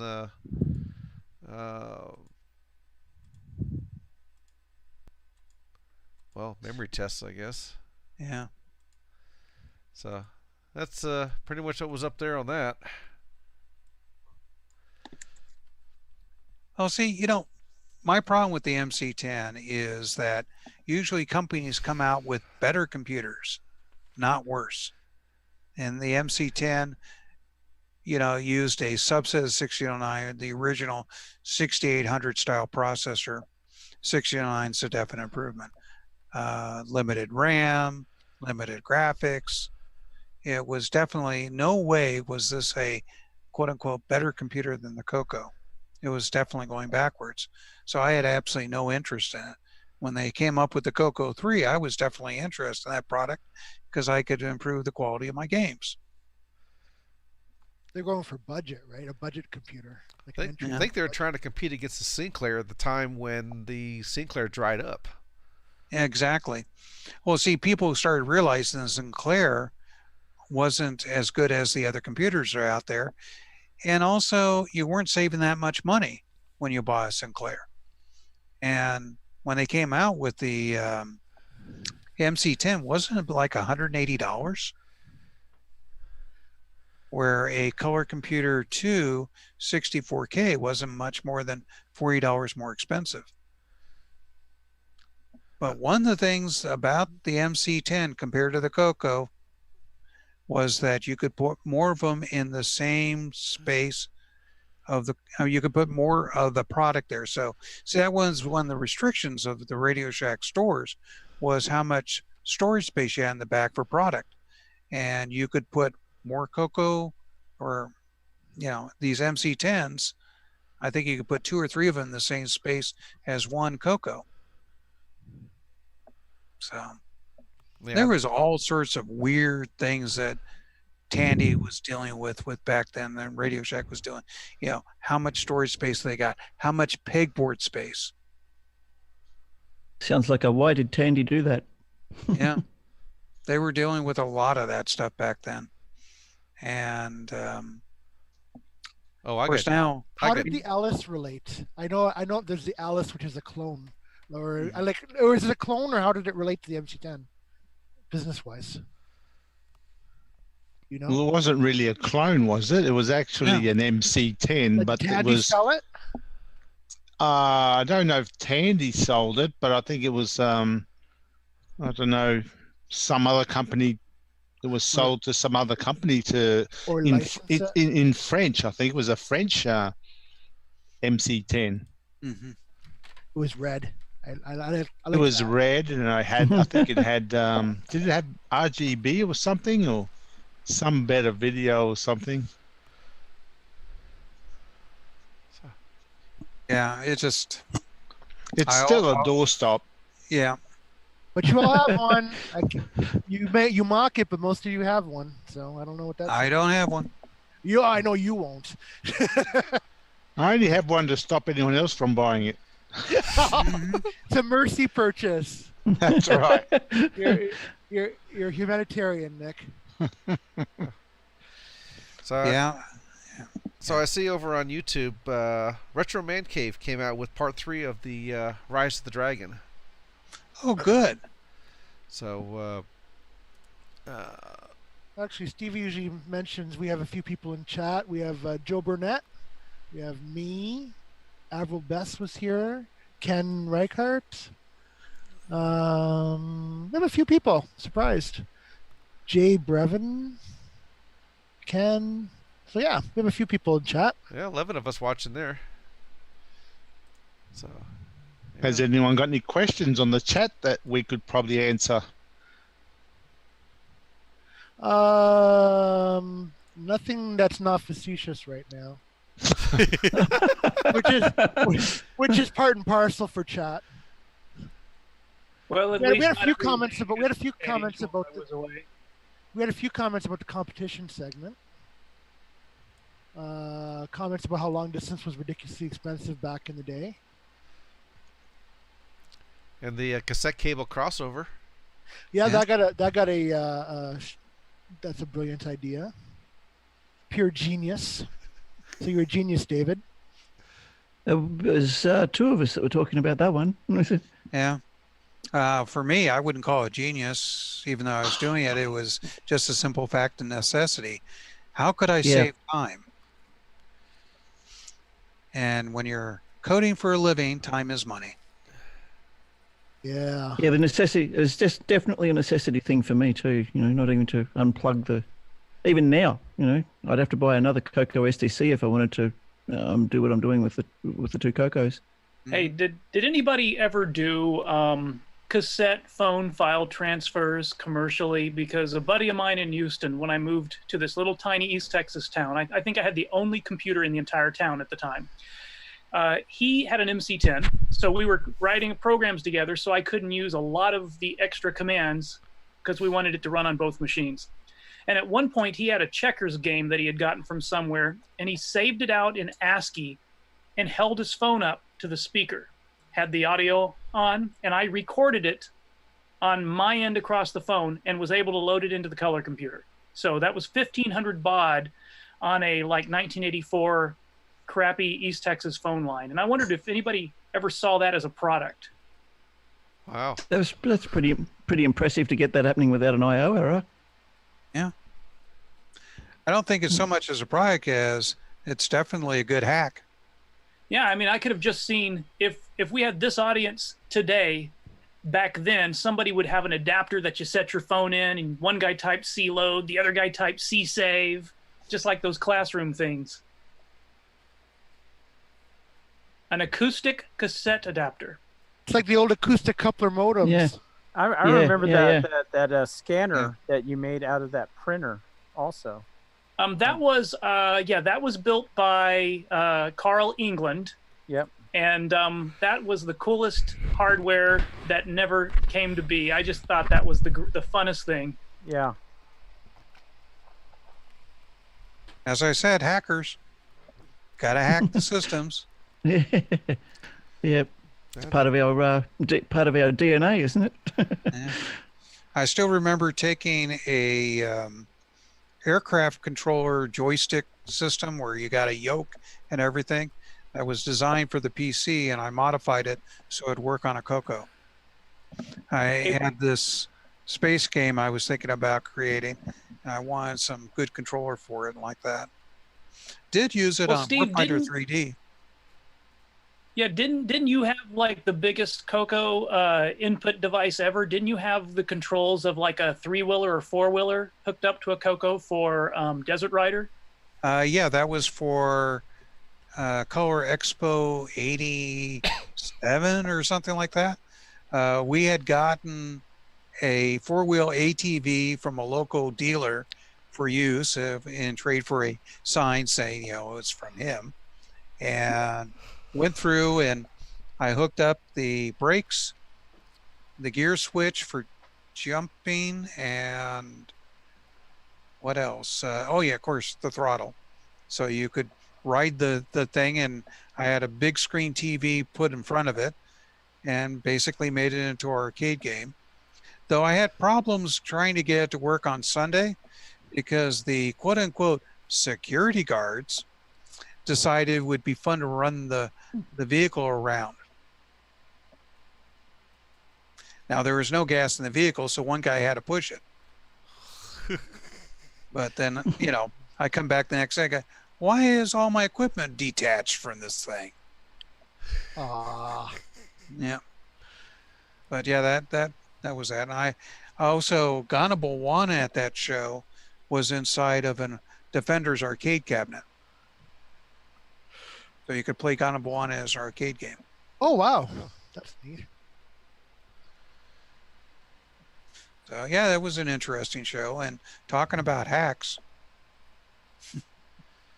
Yeah. Let's see. What else did we have from Facebook this week? Did Guadab want to actually take quarters? No, it was free play. Oh, okay.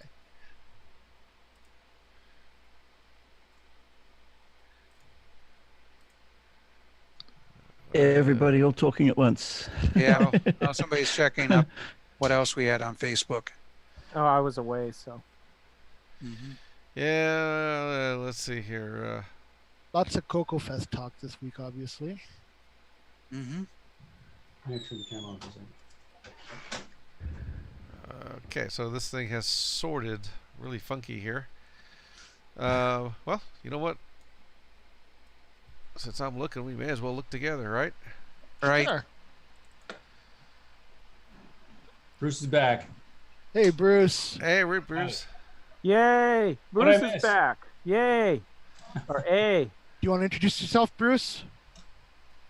Bruce Moore, Forest of Doom, Coco Forever, CocoTALK theme song, and Nick Marotta.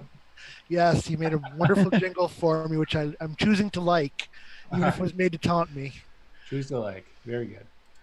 But yeah, even software is also keeping the Coco going forward. Bruce wrote Forest of Doom, and yeah, it's amazing how the community's continuing on after all these years. Let's see here. This would be Nick Marotta. Makes me laugh. Well, I've got one while we've got Alan here. You did a post on Facebook about your Coco Wi-Fi.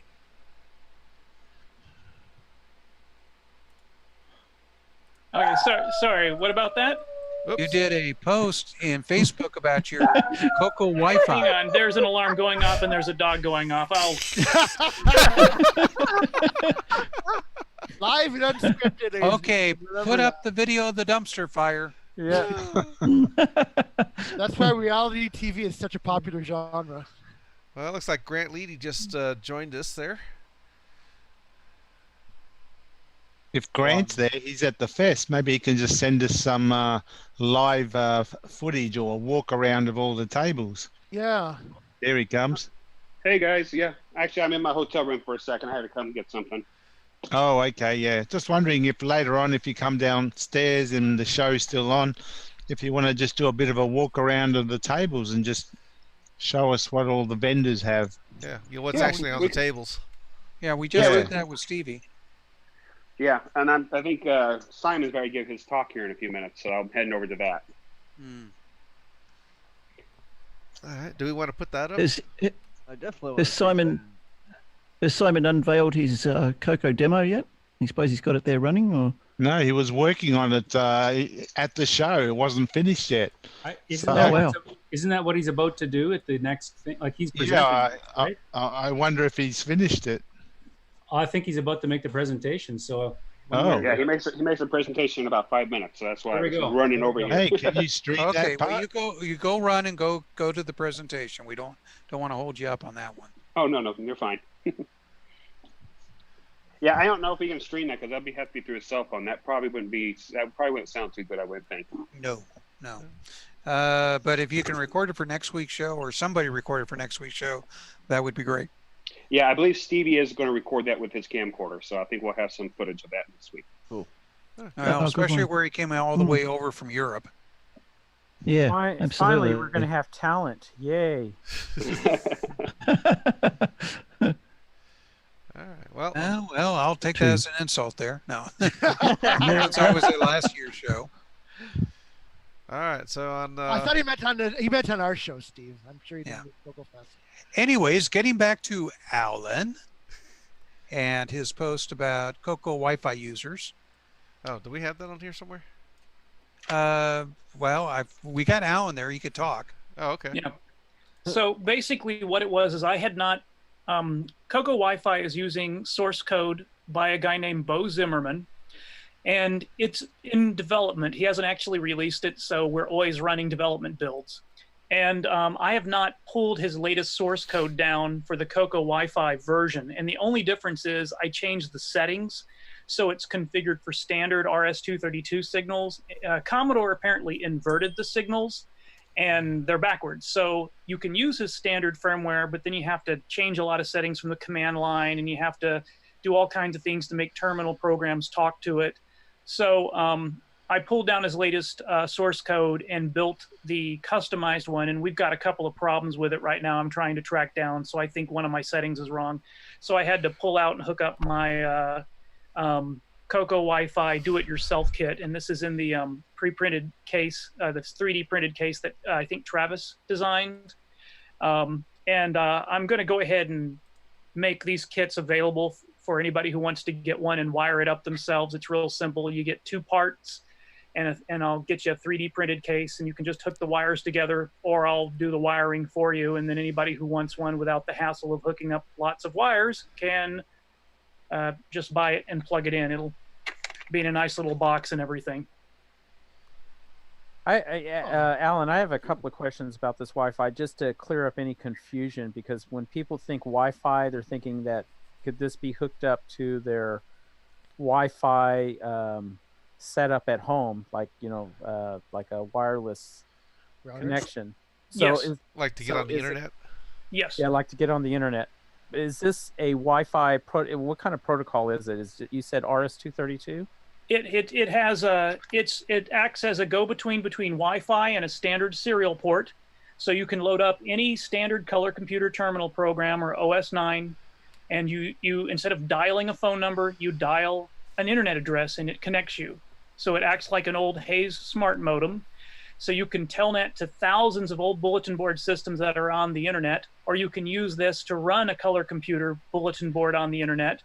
And if you want to write some code, you can do any type of internet protocol you want. There is a whole bunch of examples in Commodore 64 BASIC to do IRC chat, FTP, telnet, and other things. So it does give you a way. This does all the TCP/IP and the socket work, and it gives you a serial stream. So if anybody actually wants to port those over to the color computer, the Commodore 64 source code is available. Okay, so basically what it is that device there handles all the protocol as far as, say, 82.11 or whatever you want to do, or if you want to encrypt it or anything like that, correct? Right. The hardware it's based on doesn't support the encryption, as far as I know. And he has built in a couple of things, like he's got Telnet protocol built in. So when you connect, you can choose Telnet protocol, and it will take out all the Telnet escape codes and stuff and just give you the raw data, which is what we use when we're using a terminal program. He also has the ability for it to pull time from a time server and a couple of other things. I think he even has a Z modem implementation in there. So you can tell it to go retrieve a file across the internet that's on the other side of Telnet. There's all kinds of stuff built into it. Okay, my other question is the board itself. Is it an Arduino board, or is it just something that you guys designed? Or no, it's a $4 ESP8266 board. Okay. What I have in here, if you buy them online, I've got like a couple of dollars for the 232 adapter, and a $4 ESP8266 development board, and a couple of jumper wires, and that's it. Okay, cool. And the serial connection, is it does it go to the Bitbanger, or do you need to buy a separate serial card? You can do it on the Bitbanger, but the fastest you can go with that is the Twilight Term will speak 9600 baud. Most of the other disk basic serial programs will only do maybe 2400 baud tops, like Ultima Term. And under OS 9, you can only do about 1200 baud or 300 baud unless you have a 232 pack. Okay, now on the RS-232 pack, have you tried it on Ed Snyder's Mega MPI at all? I do not. I don't have one yet, no. Okay, so you don't know if anybody has been able to do it with that? No, but if they have OS 9 drivers and it appears as a terminal port, it works. If his what chipset is he using for his serial? I think it's an 8250, if I'm not mistaken, or 16550.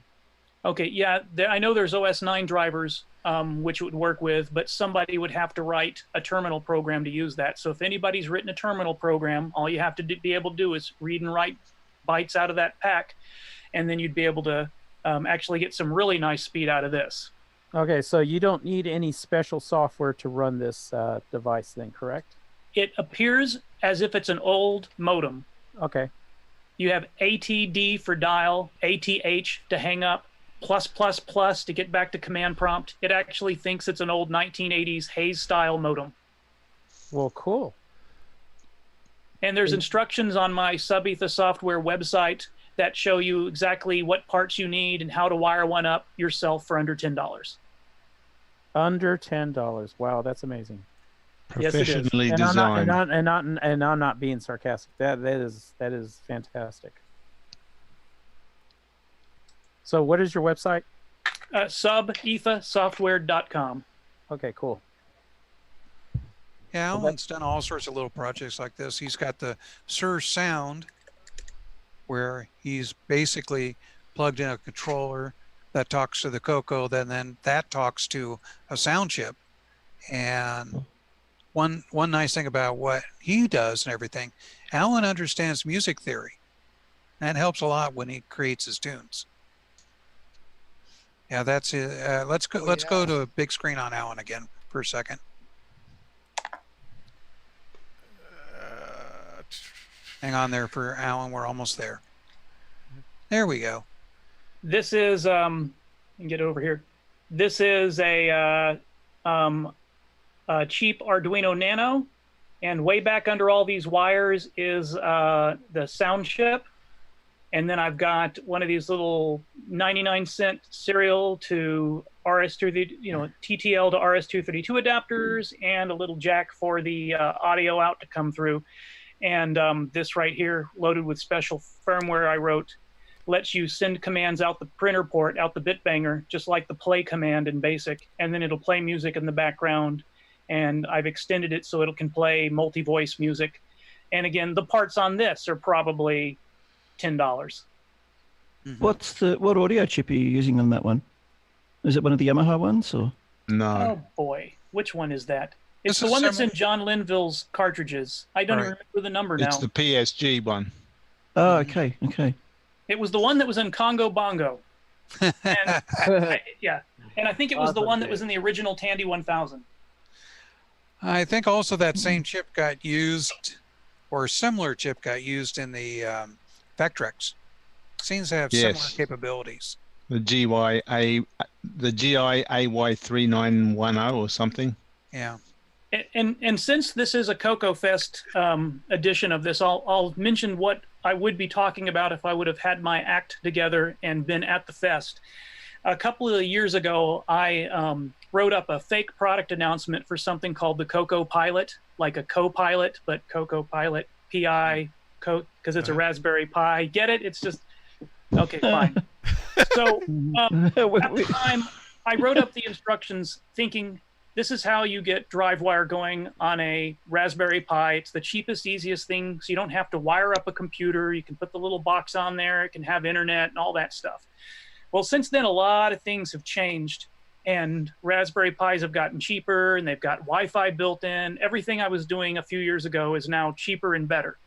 So I had been ordering things. I have a couple of Raspberry Pis right now. I've got, where's the Pi? Somewhere I've got a Pi Zero.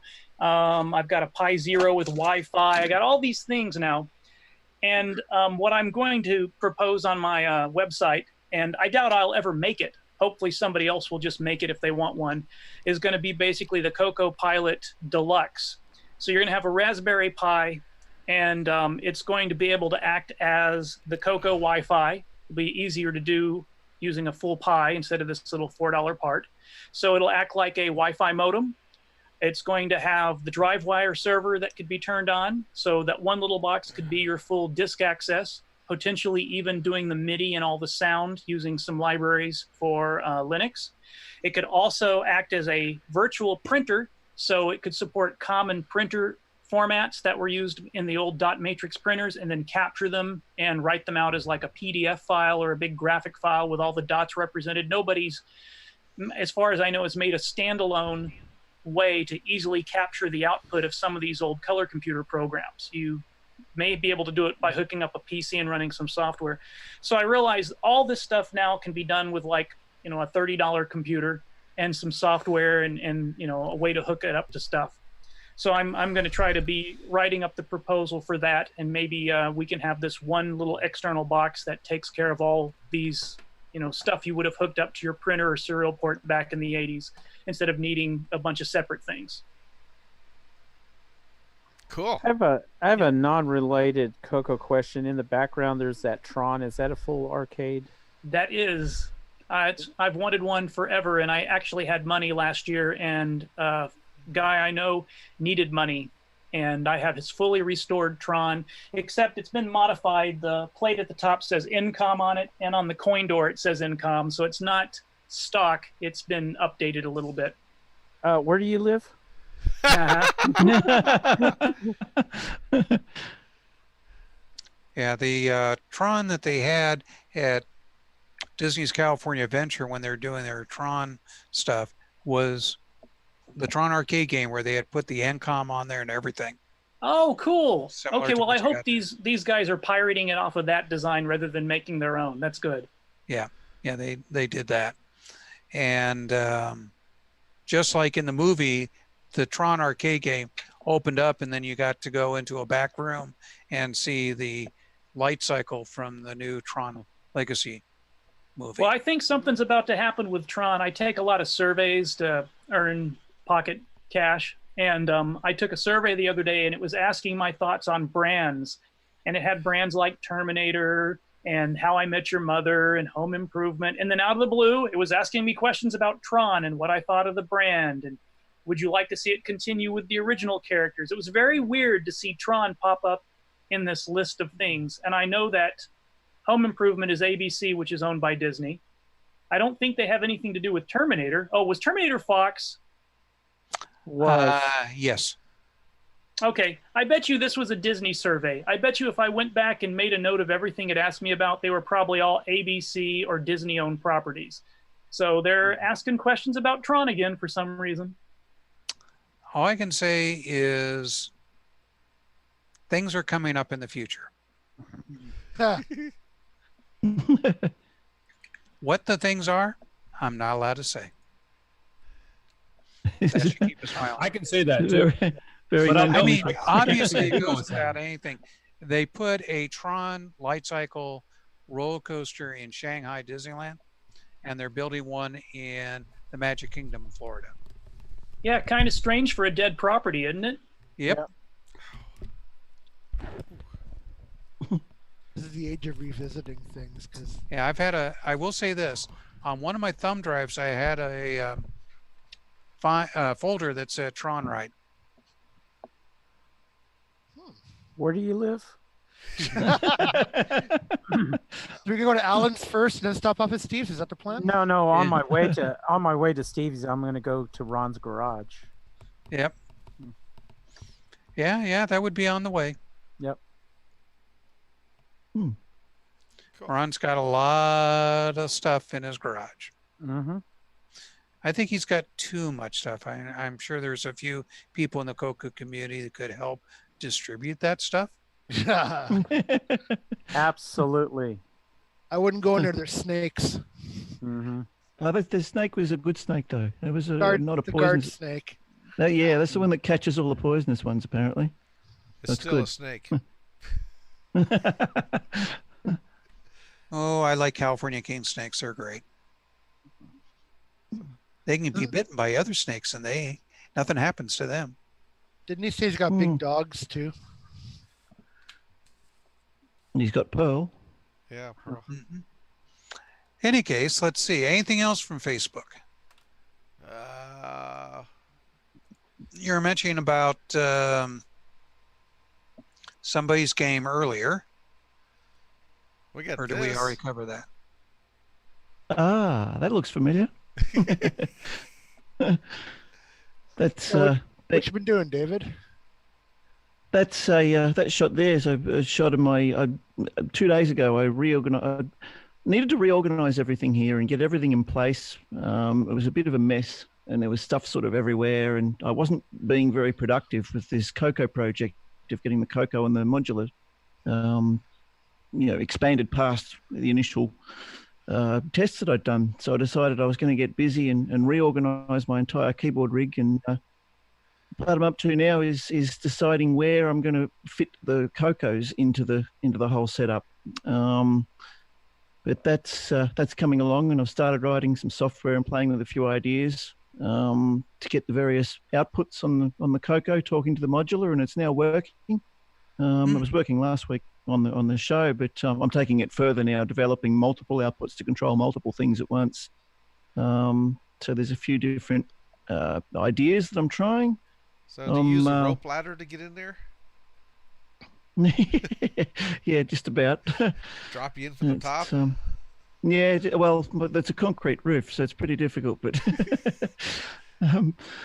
but no, that was one of the things. I just had stuff blocking all the entrances and blocking everywhere to get in, and it was tripping over things just trying to get in and out. So yeah, it's had a major reshuffle. So this week I'll be a lot more productive, and I'll be able to actually get some of these things, these ideas with the Cocos actually into practice, and maybe record a little bit of a demo song, and hopefully have something to either upload to my YouTube channel that we can maybe show off next week on the show perhaps. So yeah, the proof of concept one works. So I've actually got the Coco talking to the modular now. It does work. So yeah, the next step's just to expand the number of outputs and make it more practical, and write some actual interactive software that I can use for real-time live performance. Yeah, that's cool. Let's see. What else we got on here? Oh, well, I'll just put it up everyone so you can see it. Skip over that. That was the competition segment. So that's some more of that MC10 thing. Orchestra 90 question.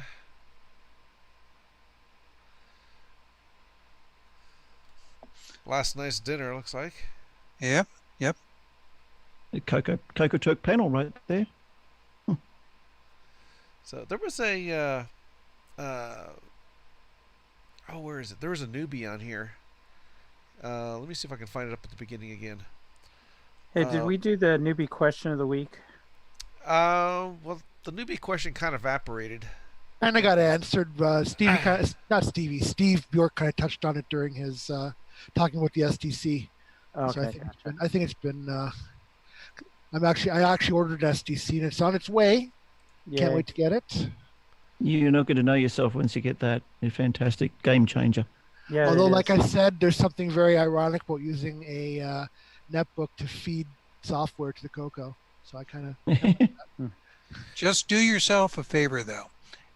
Keep a backup of your SD cards, because SD cards, while the S is supposed to be secure, they do fail. Yep. Well, there's something in Facebook about someone trying to use a Wi-Fi SD card in their Coco SDC, which sounds kind of interesting. Oh, that's cool. Yeah. I always thought the S, like this one here. Right here. Oh yeah, there we go. I always thought the S was for shaky, wasn't it? There was an update that he put into the firmware a year or so back. Something that I had a problem with is I would plug the memory card into my computer, and if there were files I touched on the Coco, but also some files I touched on my computer with an emulator or a text editor, it couldn't tell them apart because there's no real-time clock in the Coco SDC. So you couldn't just do a batch copy and say, copy everything that's changed from the back way, like sync.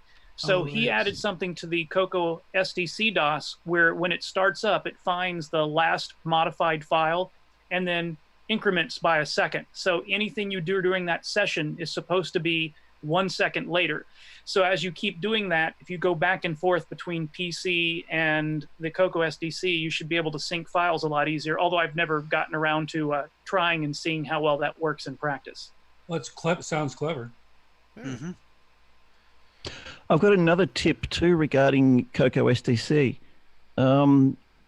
The bootloader, the SDC exp.dsk file, which the Coco loads when you first switch it on, do a backup of that too. Drag it onto your into your My Documents folder on your PC or something.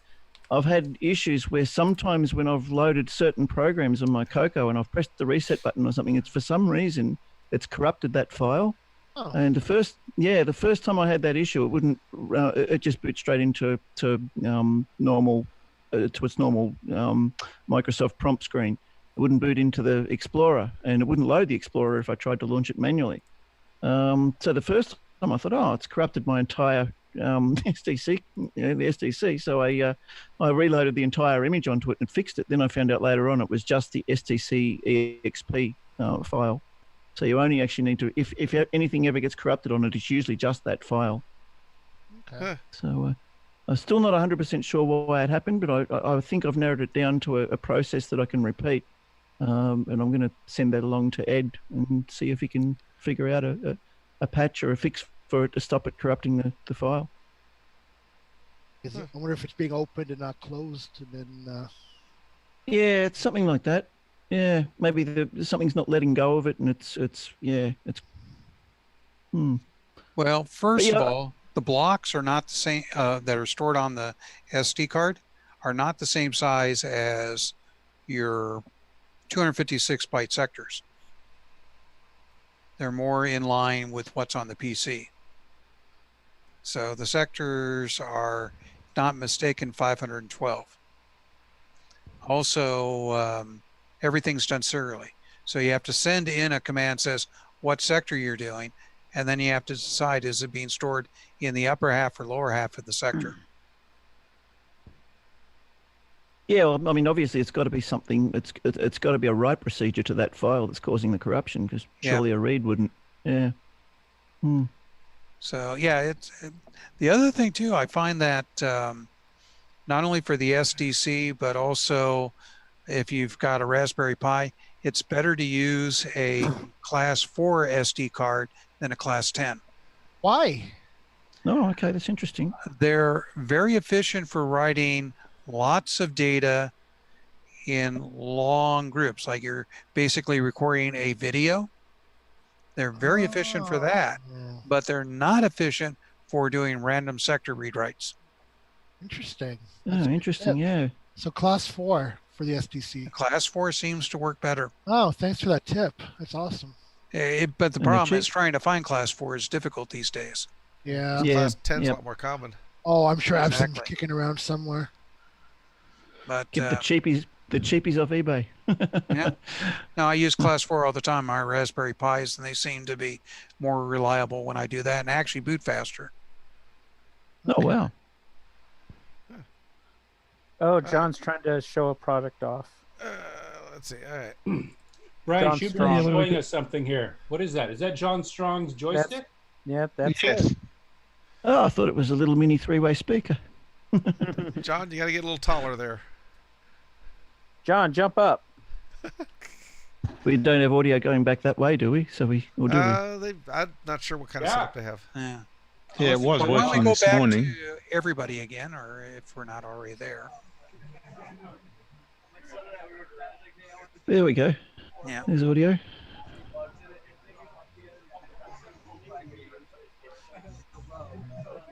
Well, I know that room was cleared out when somebody was giving their talk.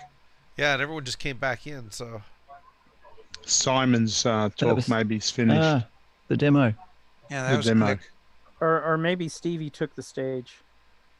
Yeah, well, Stevie's No, back. Stevie's right there. Yeah, he's back at his stuff. He's still trying to get that floppy controller working in his Tandy 1000. There, Does he still have his earring on? Let's see if we can tell. That's right. If you want to buy your own earrings. Nope, he took the earring off. That camera's up on a very tall tripod. It is, yeah. I know. That's why I called it a crane shot as a joke. It's pretty high.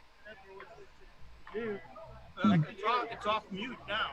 Yeah. Well, if you guys couldn't tell from the video that we played earlier, effectively there's 3 rooms for the CocoFEST. This is the main vendor room, and then they have another room which is the equipment for the auction, signing in, and then the demo/classroom. And then they got the cafeteria area for people to get away from everything, just chit chat. Now, last year they're using the cafeteria for people doing their seminars. How many CocoFests have you been to yourself, Steve? Oh boy, you're asking me to date myself. CocoFest, I think I've only been maybe 3 or 4 of them. Rainbow Fest, I went to more than half of them, probably 3/4 of them. But CocoFests are fun little things to do, and just life for me this year got in the way for me going out there. Oceans got in the way for me. There's this great big expanse of water and budgets too. That got in the way as well. John Strong, can you hear us there? John, can you hear us? Hey, John, wave if you can hear us. There we go. Right. We saw your joystick a second ago, but I don't know. It'd be good to get a better look at it. Ground control to John Strong. I don't know if you can actually hear me or not. So. This is yeah. Come closer. Come closer. Yeah, we can hear you. Yeah, unfortunately, you hear me. Okay. But yeah, this is the new joystick I built with the analog control. That make it have a sign-up sheet for people interested for it. Nice. It sure looks slick. Yeah. That's two fire button model too. Is it there or? Yep. Is it available yet? I have a few of them that was available here at the show. I will have to make more. Okay. He's taking names, he says. Okay, you people that are watching us live, you know what to do. Get to Chicago right now and get your joystick. Before he's sold out. People can email me if they're interested or Facebook, and put them on the list. We'll see when I get any more made up. Does that have the self-centering functions like the deluxe ones do as well? Not, because it's the analog. I purposely wanted one that did not have the self-centering. Most software that the self-centering works good in actually works better on the arcade stick. Like I said, most. Yeah, okay. Not all. That makes sense. How much are you selling them for? So I also have the arcade design too, which I didn't get a chance to actually get them built to the best. And how much are you selling them for? I'm trying to keep the price at $35 if I can. That's great. Is that 30? Nice. I don't know how much quantity I could sell and things there. Is that $35 a piece or for a pair? A piece. Okay. Gotta remember, he's got to print the case. Right. That seems like a that seems like a good price. Yes. Yeah, absolutely. Fire these is ridiculous. So I'm really losing on the hours. That's why I'm trying to see how many ones I may need to build add a PC board to it to speed the build time. So, and real arcade parts are pricey. You said you could have an arcade style one as well. Didn't catch it. You said you're going to have an arcade style one as well? Yes, I have an arcade style one as well. And these are actually switchable for your buttons are on the left or right for usage. That's great. Cool. Oh yeah. So that's when you flick the switch, that basically tips the switches upside down, does it? So they're on different sides. Yeah. So button one's on the top, or whether it's on the left or on the right. Probably switches your XY axis around a bit too. The switch is to your left or your right. You throw the switch on the side to select which way you want to do it. Oh, yeah, of course you'd have to have the axis switch as well. Yeah, I couldn't think of that. That's clever. Yeah, That's the left and right have yeah. the switch. Yeah, nice, good one. So Very is there a website or an email address where they can contact you if they want one of these? Okay, I'm going to be quiet now so we can mute that so it doesn't drown you guys out. Okay, well, I'm sure we'll be able to get that email address or website at some point. Take care, guys. Have fun. Thanks a lot. Thank you. Wave. Bye-bye. Bye-bye. There we go. Bye-bye. Well, I'd be interested in an arcade-style stick. That's cool. I wonder if I have his email address up here. Yeah, he makes a lot of the 3D cases for several products. Yeah. What on earth was that? He was doing the STC cases for the longest time. Yeah. Oh, really? Yeah. Okay. Oh, they were really, really good. Mm-hmm. Yeah. But the problem with 3D cases is it takes a lot of time to build one. Yeah. Yeah, and the people forget about the wear and tear on the printer that you got to spend hundreds of dollars for. Yep. That's one more thing that was on Facebook. While we're talking about what was on Facebook, Ed Snyder posted up a photo of his new 3D printer. It's a big, like 500 millimeters by 500 millimeters by 500 millimeters or something, like half a meter square. Yeah, and then size this thing. Yeah, there it is. Yeah, he's complaining that he doesn't have room. So if he doesn't have room, he could send it over to my house. So that's fine.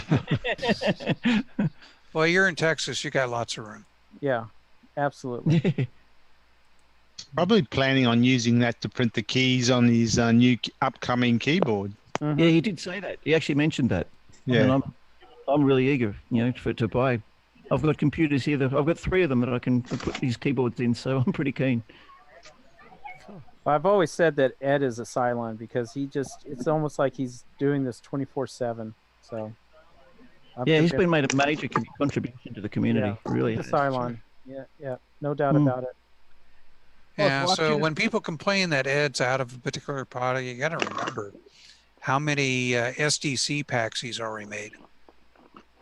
They're like 700 or something. Yeah, it's one of the most popular items in the modern Coco age. Mm-hmm. It's easy to see why too. It's absolutely essential as far as I'm concerned. Yeah, it's a must-buy product. Hmm. Well, why don't we go ahead and do another commercial break? Alrighty. And then we'll come back and we got a couple more things and then we'll probably end this dumpster fire. All right. Let's see which one here.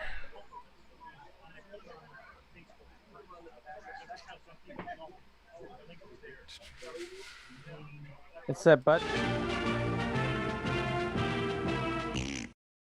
Hi, it's Ron Delvo, Timberman, and this is CocoTALK.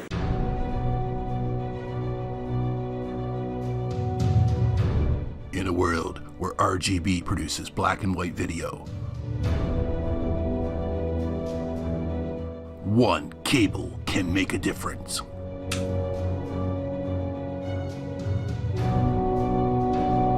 Switcheroo. CoCo3ScartCable.com.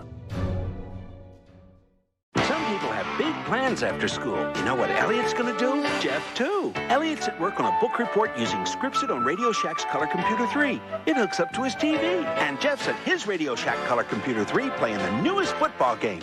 But wait, what's Elliot doing playing new Super Pitfall? And Jeff's having a blast with a new math tutor.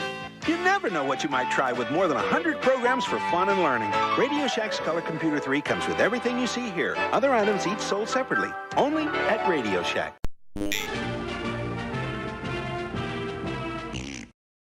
Hello, this is Grant Leedy with CocoTALK. Got your Coco 3 yet? From the makers of the Switcheroo.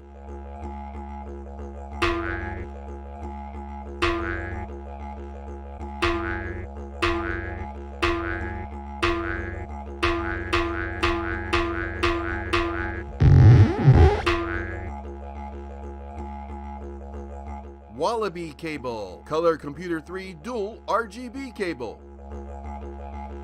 Get yours today at cocoman.biz. Fletcher, I don't need that report tomorrow. Great, JT. I need it tonight. But JT... Fletcher saved $300 on her office away from the office. Radio Shack's revolutionary Model 100 computer. It's a word processor, phone directory, and dialer. It even communicates with the office computer. Fletcher, how's that report? Fletcher. Radio Shack's Model 100. Save $300 and put it to work. You'll go far, Fletcher. You'll go far. We now return you to CocoTALk.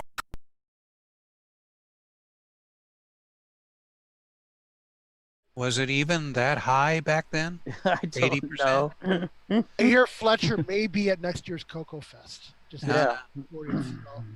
Don't quote me, but I got my wife as a job as a technician for Radio Shack repair, and she brought home the paycheck, and I looked at it and I'm going, "This is what they set you up as?"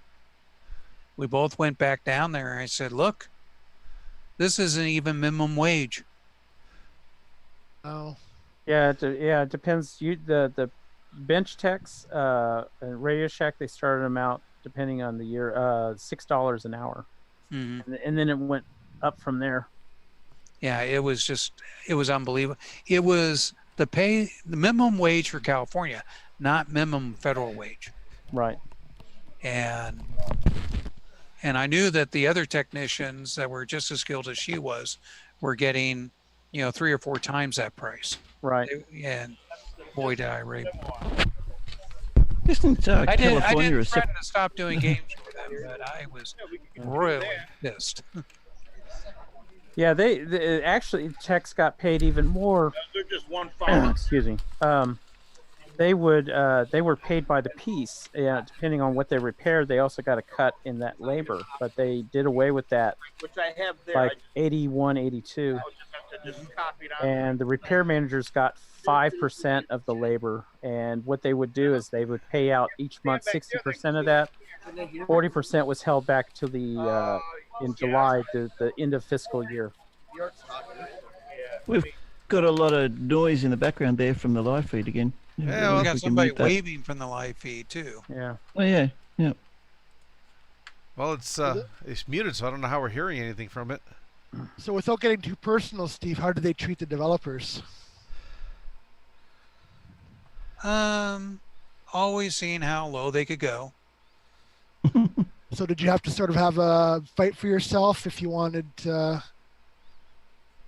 Well, the last game I did for them, they decided after I finished the game, agreed to all the terms, and delivered it, they decided that, oh, I have to have liability insurance for them. And I went through and priced what the liability insurance was, and it was going to be as much as they're paying me for the game. Why on earth would you need liability insurance as a game developer? That seems a bit pretty heavy-handed, isn't it? Well, no, they had a case where they got named in a lawsuit because somebody that develops some software for them infringed on somebody's software patents. Okay. So I had to come up with liability insurance that had them as the beneficiary. Because, this is typical thing that the attorneys would do. They'd throw something like that, but they decided to make it corporate. I told them no. We agreed on the contract. I signed it. I sent it to you. I delivered the product, and you can't come back and change the terms after everything's been satisfied. As I found out from my attorney, Tandy never needed to sign the contract. Since they created the contract and I signed it, that was sufficient, especially where they accepted the product. Well, that would make sense because they created it, so why would they have to sign something that they've created themselves? They know what's in it. Yep, and I had delivered it.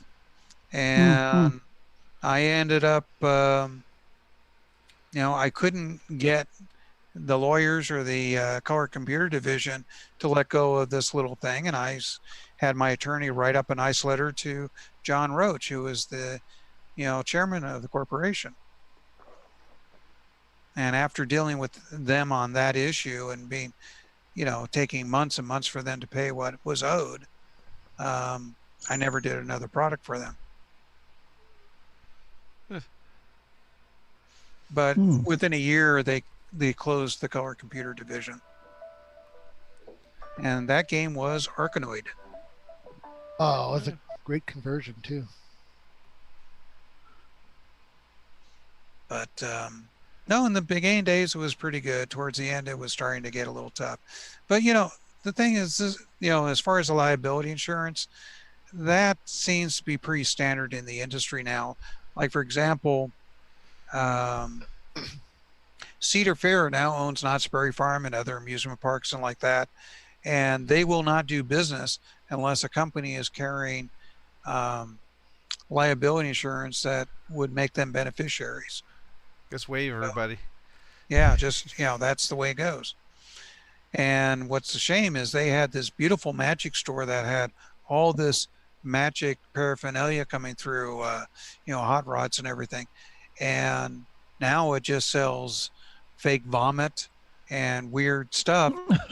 That's more mass marketed because the little small magician guys can't afford $1 million liability policy against a choking hazard.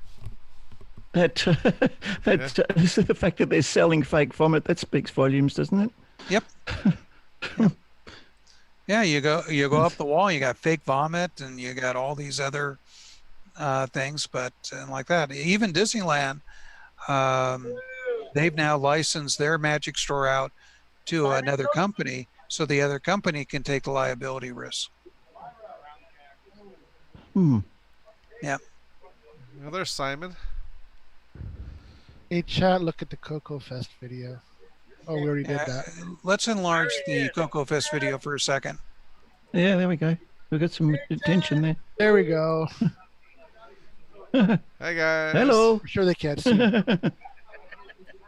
Yes, those are the mugs you'll see if you go to a CocoFEST. That's right. We'll see if the attendance goes up or down next year now.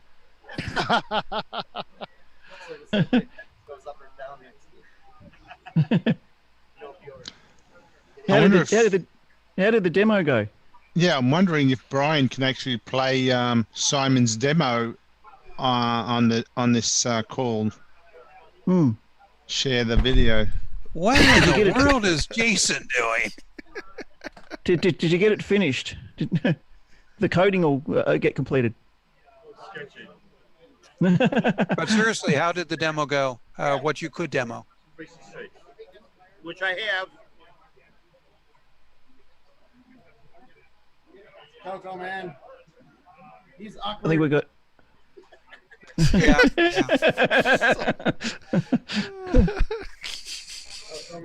Who me? He says.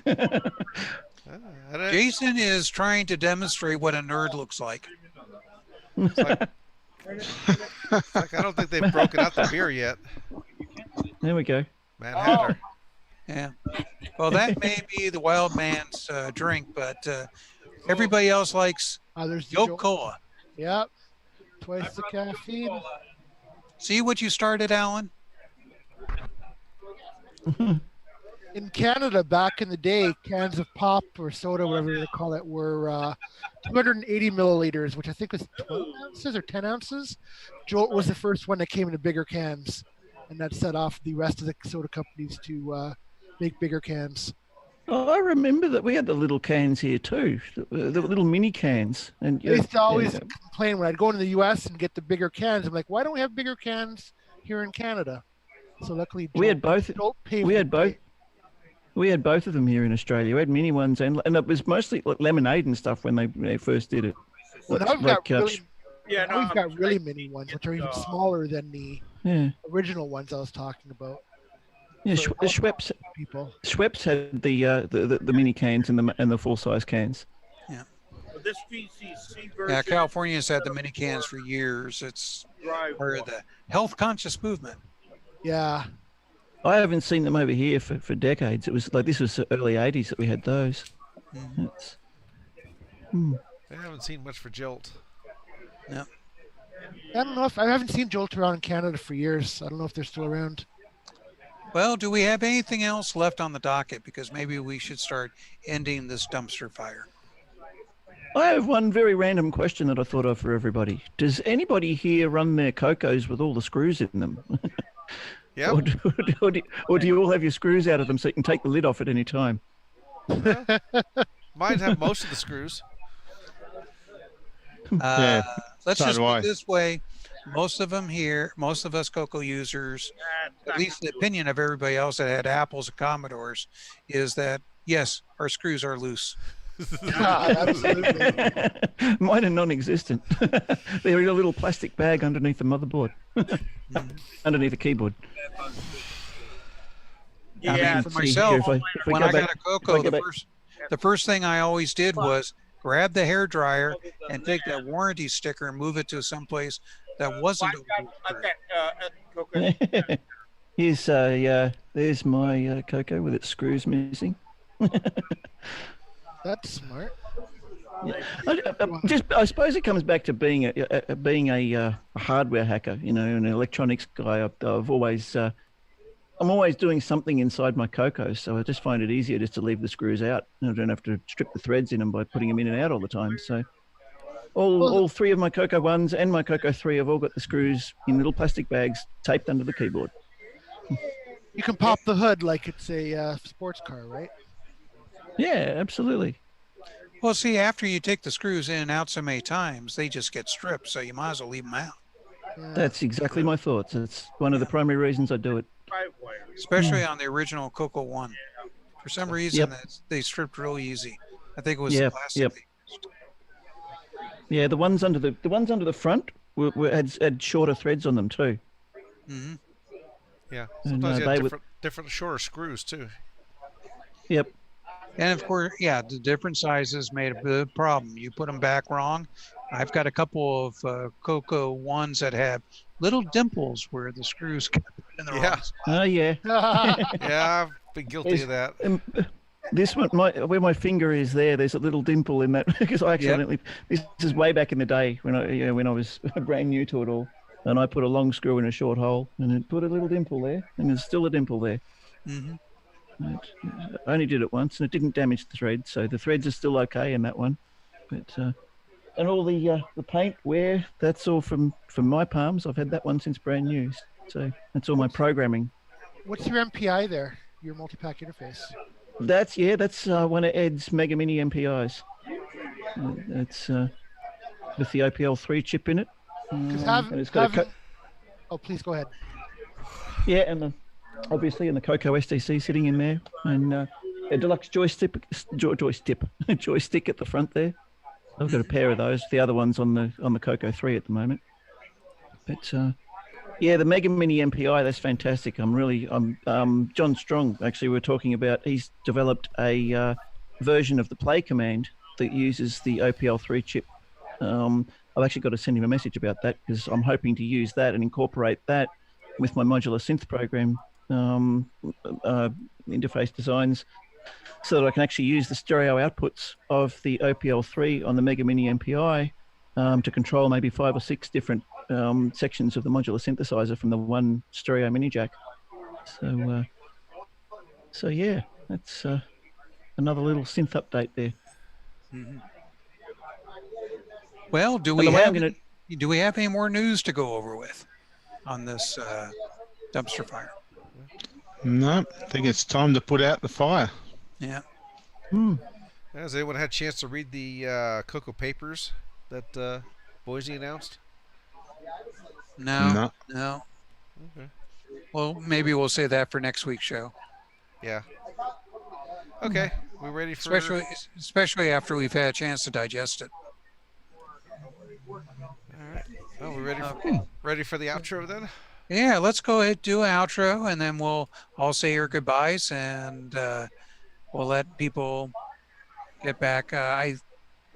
Just a reminder, folks, too, is that Discord is where we hang around during the week.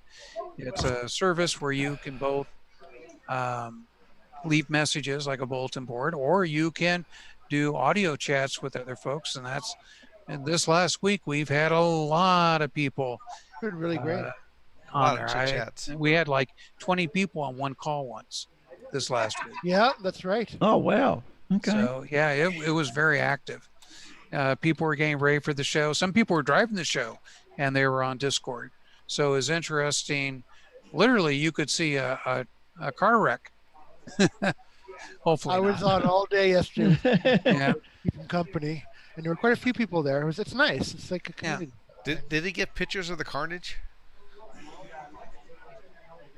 You know, of the couch. You have live video of the carnage almost. I haven't seen Yeah. But yeah, so if you can't get enough of your CocoTalk on the weekend here, or when you listen to our podcast or video cast, definitely pop into Discord. We got a bunch of very friendly folks that chit chat and help each other out on Discord. So leave messages, join the audio talk. Everybody's friends there. So why don't we go ahead and do the outro, and then we'll do our final goodbyes. All right. This concludes another episode of CocoTalk, the world's leading live talk show featuring the Tandy Color Computer. For all things CocoTalk, visit us on the web at CocoTalk.live. We'd love to hear from you. Send feedback, suggestions, even segments via email to CocoTalk@CocoTalk.live. CocoTalk is rocking the 8-bit world, keeping the Tandy flame alive. We may be mocked, but we'll never stop, 'cause CocoTalk is rocking the 8-bit world.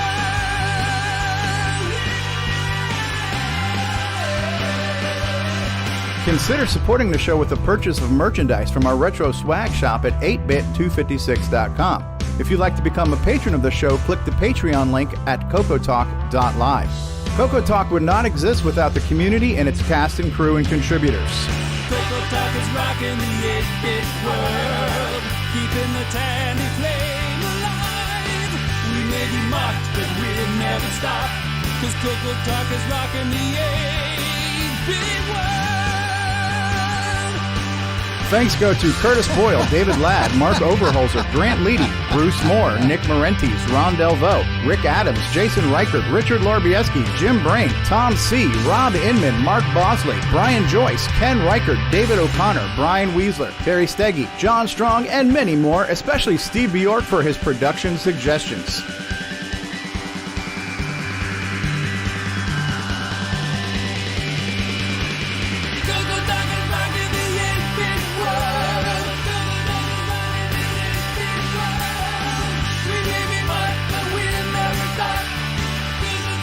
Please help support the Coco community by visiting some of its contributors. The Coco Crew podcast at cococrew.org. Glenside Color Computer Club, host of CocoFEST at glensideccc.com. Retro Innovations at go4retro.com. Tandy Assembly at tandyassembly.com. Boyson Technologies at boysontech.com. Get your own switcheroo and wallaby cable at cocoman.biz. Cloud9 Technologies at cloud9tech.com. The CocoTalk theme song is copyright 2008 by D. Bruce Moore and Greg Sheeler. Mixed, mastered, and produced by D. Bruce Moore.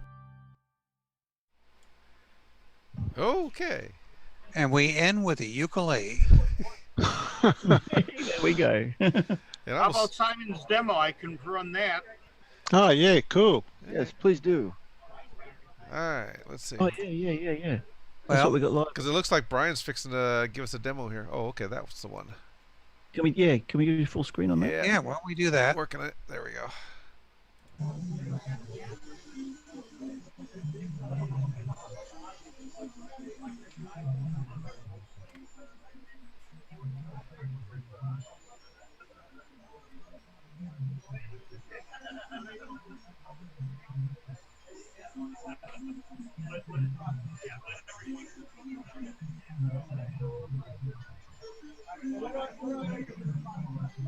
And we're loading, and we're loading. Remember those good old days of the Coco when we were loading. Yeah, it's like being on Netflix these days. Was he playing music while it was doing the load? Yeah, that's what I'm wondering. Yep. It's multi. It's polyphonic audio too, just coming out of the normal audio port, which was pretty impressive. Now, one thing to let folks know, the video actually looks much better than this. Remember that it's being distorted by streaming back and forth and like that. So you definitely, when it goes live, you want to download his demo and take a look at it. It looks a lot better than what we're seeing here. Are you getting your joystick fixed? Yeah, absolutely. It looks really smooth. I'm sure if he opens it up, it's just something like a switch. I already had it open up and I cleaned it, and nothing looked like it was out of the. No.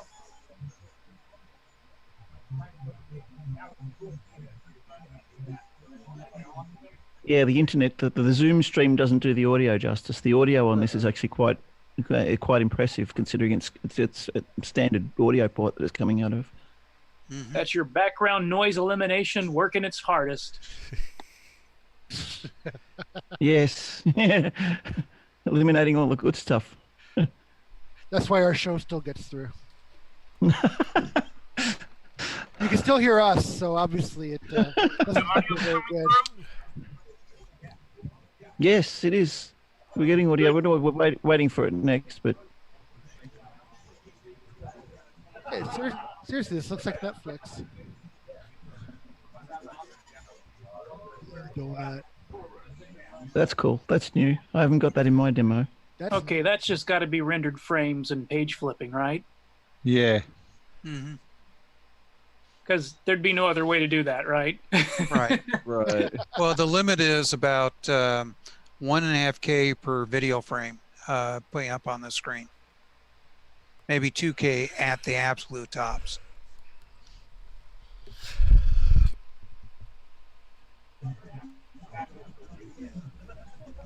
Well, that looks like the track from the Uniracers That's game. pretty much where it ends up, and just keeps repeating this piece. Yeah. It's a pity the audio as wasn't a I little said, clearer. it looks a lot better than on the stream because the stream is giving it glitches and a couple other things. And it sounds a lot better too. Yeah. Way better. It actually Well, sounds quite impressive. We're watching it on a monitor through the stream, so Yep. still pretty impressive though. So you're gonna have interlace between the camera and the monitor. Yeah. What are we seeing here? Is he actually drawing that just like that? Or is this some kind of weird gimme chip thing where he's flipping offset registers and scan lines or something? How is he doing this? I'd say he's actually processing that in real time. Magic. Because it runs on this. It's not a gimme thing because this runs on Coco 1 as well. Well, do also remember that. I'm pretty. He's done the same effect, just blasting Hang on. bits into the VDG. Too many I colors. think it's Coco 3. Oh wait, you might be right.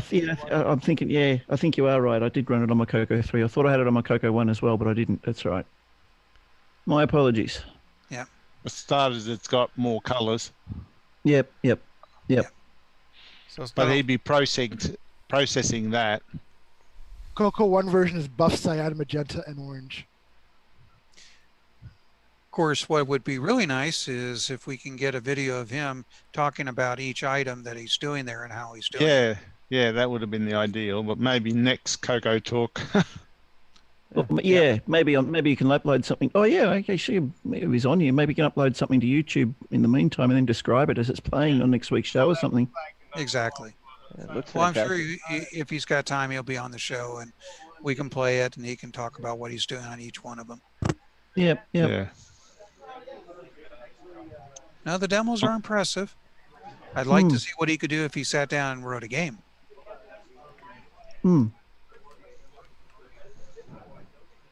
Being a sound guy, I was most impressed with what he did with the audio, knowing knowing the limitations. We don't have a SID chip in our Cocos, so he's used the hardware that we've got, and he's done an impressive job with it. Is there supposed to be audio? Someone said they can't hear it, but I don't think we're. It's difficult to hear the audio for this. I turned the audio down. Yeah. The impressive part is that he's reading disk information while the music is going on at the same time. Yep. He's interleaving it. Oh, Right. yeah. Now, you can do that with disk read errors. You just, sometimes you're going to have, the sectors are going to come through at the wrong time for the audio. And it's just going to, you'll get an error and then you just got to reread the sector. That's why I had And when I used to develop my games for the Coco, when I saw them as third party, I used large sectors and changed the inner leaves so that I basically could do everything. It took 2 revolutions to read the entire track. And it made for incredibly fast reads. Yeah. Okay, well, we've lost our demo of the thing, so why don't we go ahead and end the recording? Yep. I like the hand covering the lens at the end. That was fitting. So everybody say 1, 2, 3, goodbye. Goodbye, everybody. 1, 2, 3, goodbye. Goodbye, everybody.